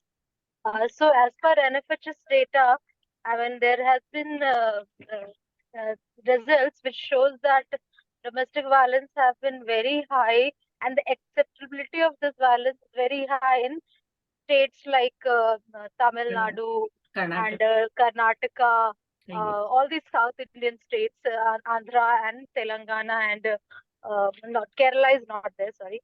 So compared to other states, these states have higher prevalence, and I mean, despite being a developed state. So I just want to explore through secondary NFHS itself. So what are the factors? Yeah, so I think one is a new thesis is about the What are the backlash backlash of who violence. yes, Because ma'am. where women are more educated, economically independent, they have a mind of their own. They don't completely totally follow what the in-laws and husbands say. You face a backlash of violence. That how dare you challenge me? No, so that also is a one very important factor in the 21st century. Because even if you see places like London, New York, even Western countries, domestic violence is extremely high, mainly because women have their self-esteem. Now they are, if you see the data on family court in Mumbai also, the educated working women are the ones who have initiated divorce. And when women are uneducated, men are deserting them. So whereas which are the cases of desertion when just men go away, they just dump them and go away. While in case of inequality or discrimination or humiliation within the domestic matrimonial life, educated women, they muster up courage to challenge, and then they face that. We have also seen in front of the judge in the family court, after getting the divorce, husband beats them up in the court only. We recently saw a case where after getting divorced, husband killed the wife, ex-wife. Oh my God. She had already, he says, how dare she challenge me, no? So that is also there. So the whole machismo and male domination also gets reflected in this kind of a backlash. So that can also explain that why in the states where education level is high, work participation of women is high, and domestic violence is equally high, even more, because women are now assertive. Okay. So yeah, I plan to bring these statements, as you said, through this book. Yes. Yeah. Thank you so much. Even the NFHS, those 8 questions under what circumstances domestic violence is justifiable. That itself is this thing, because the young youth population has also said that if she doesn't cook properly, or if she doesn't is not respectful, if she goes out without permission of her husband, he is justified to beat her. Not giving regard to the in-laws or taking care of the kids. Looking after the guests and all. But then we have seen even the court judgment, where the judgments are given that when the guests came, she did not give them tea and prepare meal for them. No, so that has been used as a reason for granting divorce to a husband, if husband takes initiative. So this is the mindset even of the judges, judiciary. Yeah, even there are cases, the court case, one interesting case which just came to my mind is about, both are working, and the wife refused to move when the husband was shifting to some other place of work. So, that case come to the court, and the court says, no, that wife cannot, leave the husband. She has to leave her job and move with the husband. So, Oh my God. The things so which are biased laws we have, Yeah. Now, and restitution of conjugal right, all those cases of restitution of conjugal rights, they are extremely, this thing, no? Male domination is very much there in all those judgments. Yeah. And also gender stereotypes, that man is a breadwinner and woman is a homemaker. That also gets strengthened. Thank you so much. Thanks. There's a question in the chat box regarding the presentation days. I would like to clear that so far we have allotted both the dates, 16th and 23rd, for the presentation, and according to our PTS, that is program time structure, we have slots on both dates for presentation. We haven't decided how we would expect our participants to go about, but in case you are not available on 16th or you're not available on 23rd, you can choose the other date and go forward with it. Thank you. Yes. Question, no? Vibhuti Chaudhary, you have a question. You have written. Yeah. Ma'am, this is a Sparsh from this, my sister's login only. Basically, I had questioned that I had discussed this thing last time also, that I'd be interviewing ASHA workers and Anganwadi workers. So what I had decided with the little time in this week is that the Anganwadis around me, these would constitute the Shehri Anganwadi, the urban ones, and a couple of villages around me within 1-2 kilometers. I will pick 2 villages and I'll talk to the women, the workers there. ऐसा है मेरे दिमाग में, and performance poetry would be the mode I would be bringing out. Now, when we talk about human rights for them, that would include the basic जो entitlements है उनके job के, like wages, working conditions.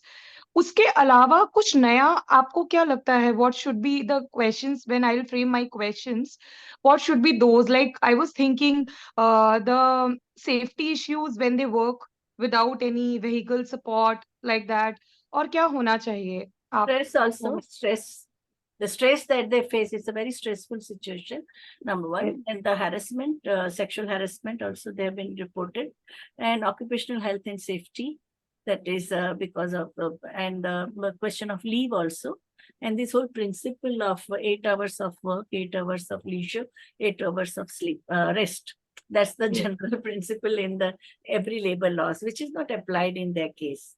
And secondly, another thing is that why do you call it honorarium? Why not work?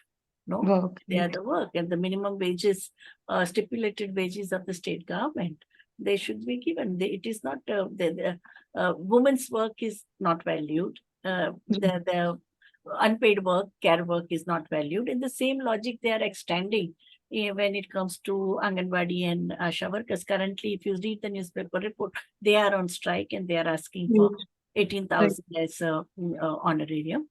Okay, so yeah, so that would be the wage, daily wage of a minimum wage of Kerala. Kerala has 600 as a minimum wage daily, so 18,000 it comes to.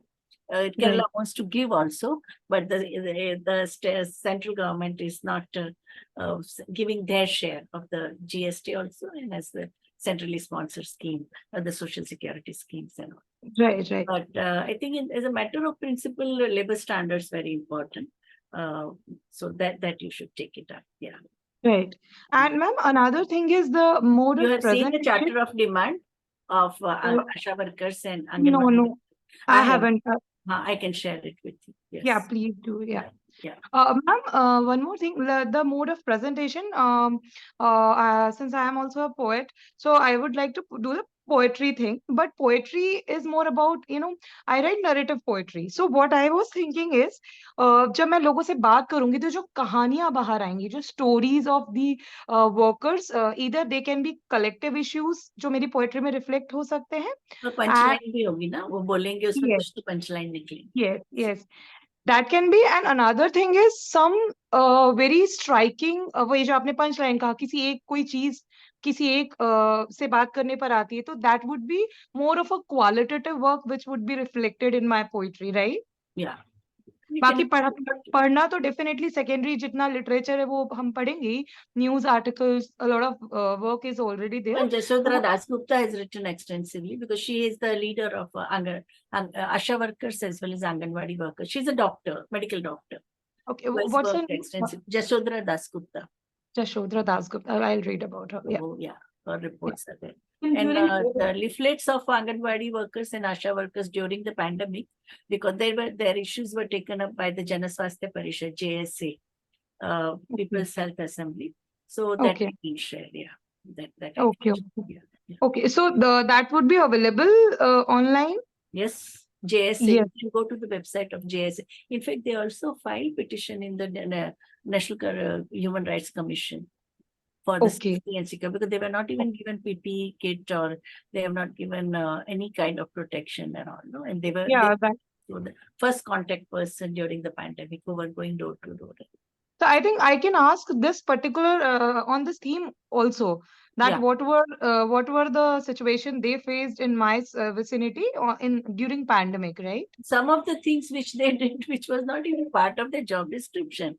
No, Yes, correct. delivering the baby. In the normal times, they would have been admitted to the maternity ward, but all the COVID maternity wards were converted into COVID ward. So the facilities of antenatal care or postpartum care or vaccination or women in the labor room, nothing was there. Everything fell on Asha workers and Anganwadi workers. So even you can read the study which is done by Makam, Mahila Kisan Adhikar Manch, no? The violence faced by Asha workers and Anganwadi workers in rural India during the pandemic. That you can download from the website of Makam. Yeah. Makam, okay. Mahila Kisan Adhikar Manch. Mahila Kisan Adhikar Manch, okay. Thank you, ma'am. Thank you so much.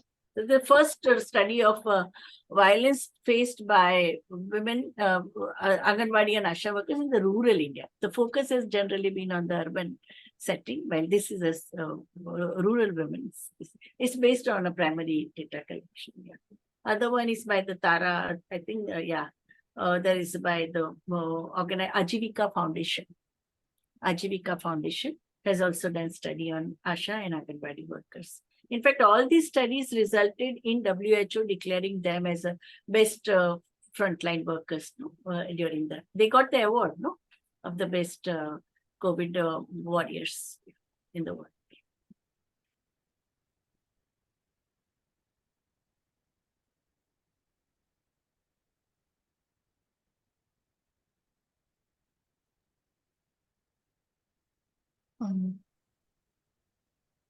Any more questions, Mr. Sushant Jha? If you have anything to share. The special session. The abstract which I submitted, I've already got the feedback from Vibhuti ma'am, and I'll work on that. Yeah. The online thing that what ma'am has suggested, I'll work on that. So ma'am, the 2nd January is the deadline, isn't it? For the final report? For the final report. And that has to be how many pages? 20 pages. Word limit is given to you, no? 700 words. No, I'm 7. If Shweta ma'am, if could tell me what's the word limit? Yes. Just give me a moment, please.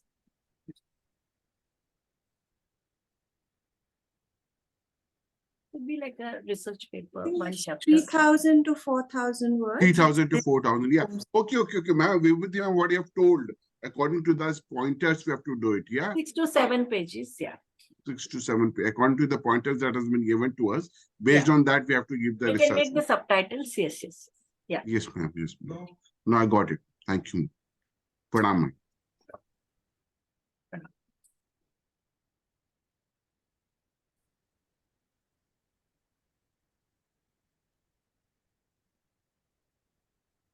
Megha Shirsagar, ma'am, if you have anything to share.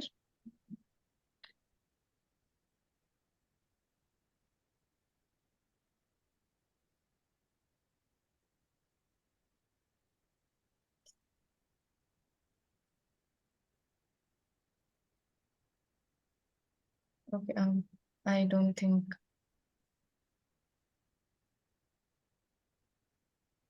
Yes, Miss Arpita. Yeah.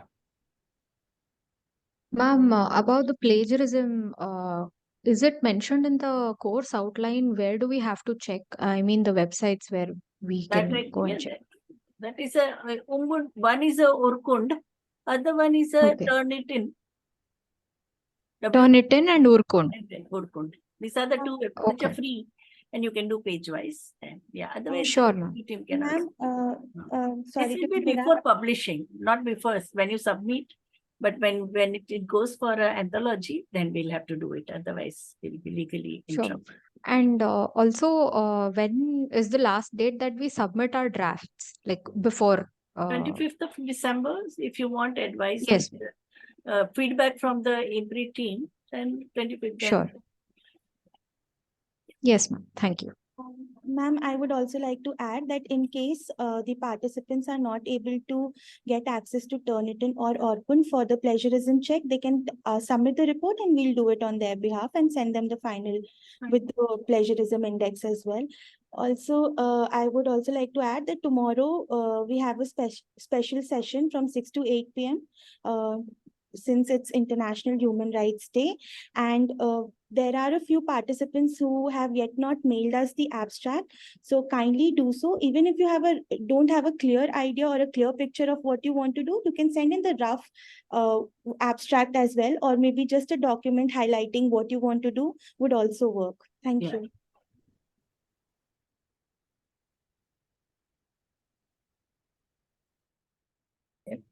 If there are any more questions, participants may ask. Yeah.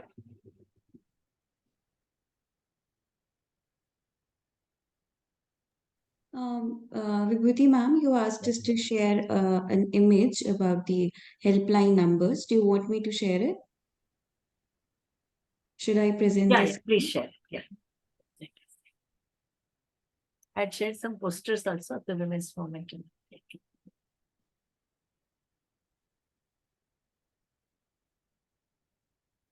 Yeah.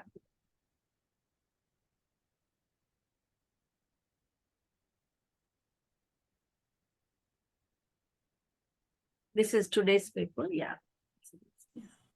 Could we take a screenshot of this, Professor? Yeah, if you want to take, you take. Otherwise, you'll also get video. Yeah, you can take the screenshot, please. Oh yeah, the video will be sent. Sure. Thank you. Yeah, yeah.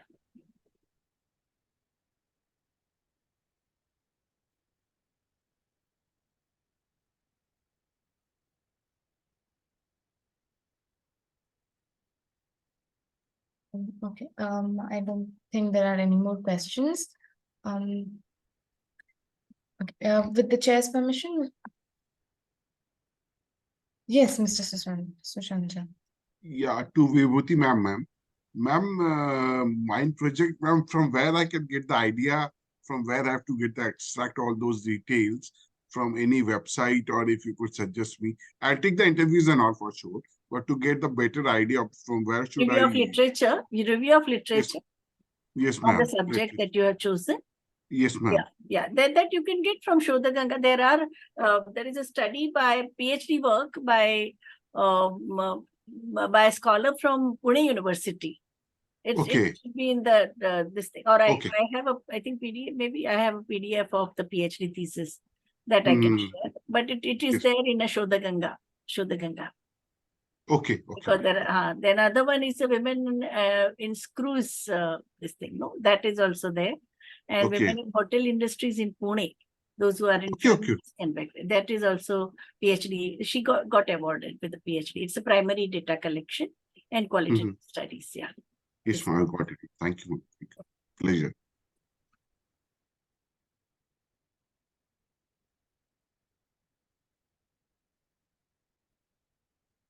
Any more questions? Participants may raise their hands or unmute.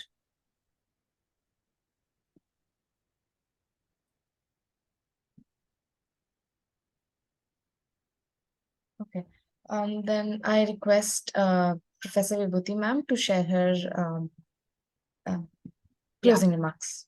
I think today we had two extremely important presentations by Dr. Bollineni as well as Bollineni and Dr. Shalu Nigam, who brought out that why prevention of gender-based violence is about changing the norms, practices, and the structures that produce gender inequality, and also underpin the causes of violence against women, girls, even boys, because Keerthi madam also taught about the gender-based violence faced by boys and men, and addressing other risk factors that interact with the gender inequality to increase likelihood of violence against women, girls, and gender minorities taking place. So we need to reach to people of all ages across different settings where they live, work, learn, and socialize and play, and use a broad range of activities to create change at the societal level, community level, interpersonal, and individual levels. So the action agenda for prevention of gender-based violence can include efforts to foster respectful relationship in the education in schools, employer-led workplaces initiative to embed gender equality in organizational policies and culture, programs with couples to foster positive relationship based on mutual respect, caring and sharing, efforts to address social and popular media that perpetuate sex-based stereotypes, normalize violence, and facilitate online bullying and abuse, and a focus on primary prevention doesn't mean that national efforts on response and support to survivors are not critical. I think we need to both. It's a personal, it's political. So what we need is a personally, wherever we see it, we have to speak out, we have to stick out our neck, and also see to it that systemic changes and structural changes take place to challenge the misogyny and the very, what's to call, barbaric patriarchies. Okay, you have a benevolent patriarchy, you have an aggressive patriarchy. We need to deconstruct that, address it, and it requires continued resourcing, prioritization, and coordination. Otherwise, what happened to Nirbhaya Fund, that you have, state has allocated 1,000 crore per year, but it largely remains unutilized, and the only utilization that takes place is installation of CCTV camera, or you can say that advertisement about gender-based violence in the newspapers and electronic media, which is not enough. These efforts also contribute to prevention of violence against women in their own right by stopping escalation of early signs of violence and preventing violence from recurring, which is very, very important. And that's why we need to do that. At the same time, we should also create an alternate community, because I remember when I was a child, my grandmother, who was herself a child widow and had decided not to shave her head and wear that depressing sari, she educated herself in 1928. I'm talking of, leaving her 4-year-old daughter, and she said, I'm not going to abide by any of these norms which the aggressive community like Patidar Samaj is telling her. And she would always tell me that never perpetrate injustice, never accept injustice. Anytime you face any kind of degradation or humiliation, my doors are open. We don't shy away from hard work. Do roti mil jayegi. We'll get to 2 meals. We'll get with our hard work and this. So I think this is how all the parents have to tell, instead of saying that the paraya dhan and you are you have no right over this home. So the entitlements of daughters we need to create. That is very important for self-esteem and self-confidence. No? So I think that type of alternate community we'll have to create, which is very important, because otherwise laws and allocation of funds, yes, they are important. But most important thing is that whatever resources we have, whatever social capital we have, we need to use it for new kind of man-woman or human relation, gender relations, which are based on foundation of equal opportunity, equal treatment, justice, and respect. Thank you. Thank you, ma'am. With the chair's permission, we can go for a vote of thanks. Please. As we come to the end of day 3 of Law and Public Policy Youth Fellowship 2.0 Cohort, an online National Winter School program, a 1-month immersive online law and public policy awareness certificate training course and internship program, I, Shweta Shankar, researcher at IMPRI, Impact and Policy Research Institute, would like to propose the formal vote of thanks on behalf of IMPRI, New Delhi. We are grateful to our experts for the day 3 sessions, Professor Vibhuti Patel, Advocate Dr. Shalu Nigam, and Dr. Keerthi Bollineni, for taking their valuable time and giving us an opportunity to learn from this online certificate program. We thank our chair, Professor Vibhuti Patel, and lead advisor, Advocate Dr. Shalu Nigam, for convening the session. We thank all of our participants who have raised pertinent questions and actively participated in today's deliberation. We look forward to welcoming you tomorrow, that is Sunday, on December 10th at 6 p.m. for our day 4 of the certification course by distinguished experts, Dr. Wahida Nainer, Dr. Aksa Sheikh, and Advocate Dr. Shalu Nigam. We are grateful if you are watching us later on YouTube or listening to us on our various podcasts or reading our publications. We hope you continue to join in future to our IMPRI, #Web Policy Talk and #Web Policy Learning. Wishing you a good day. Thank you.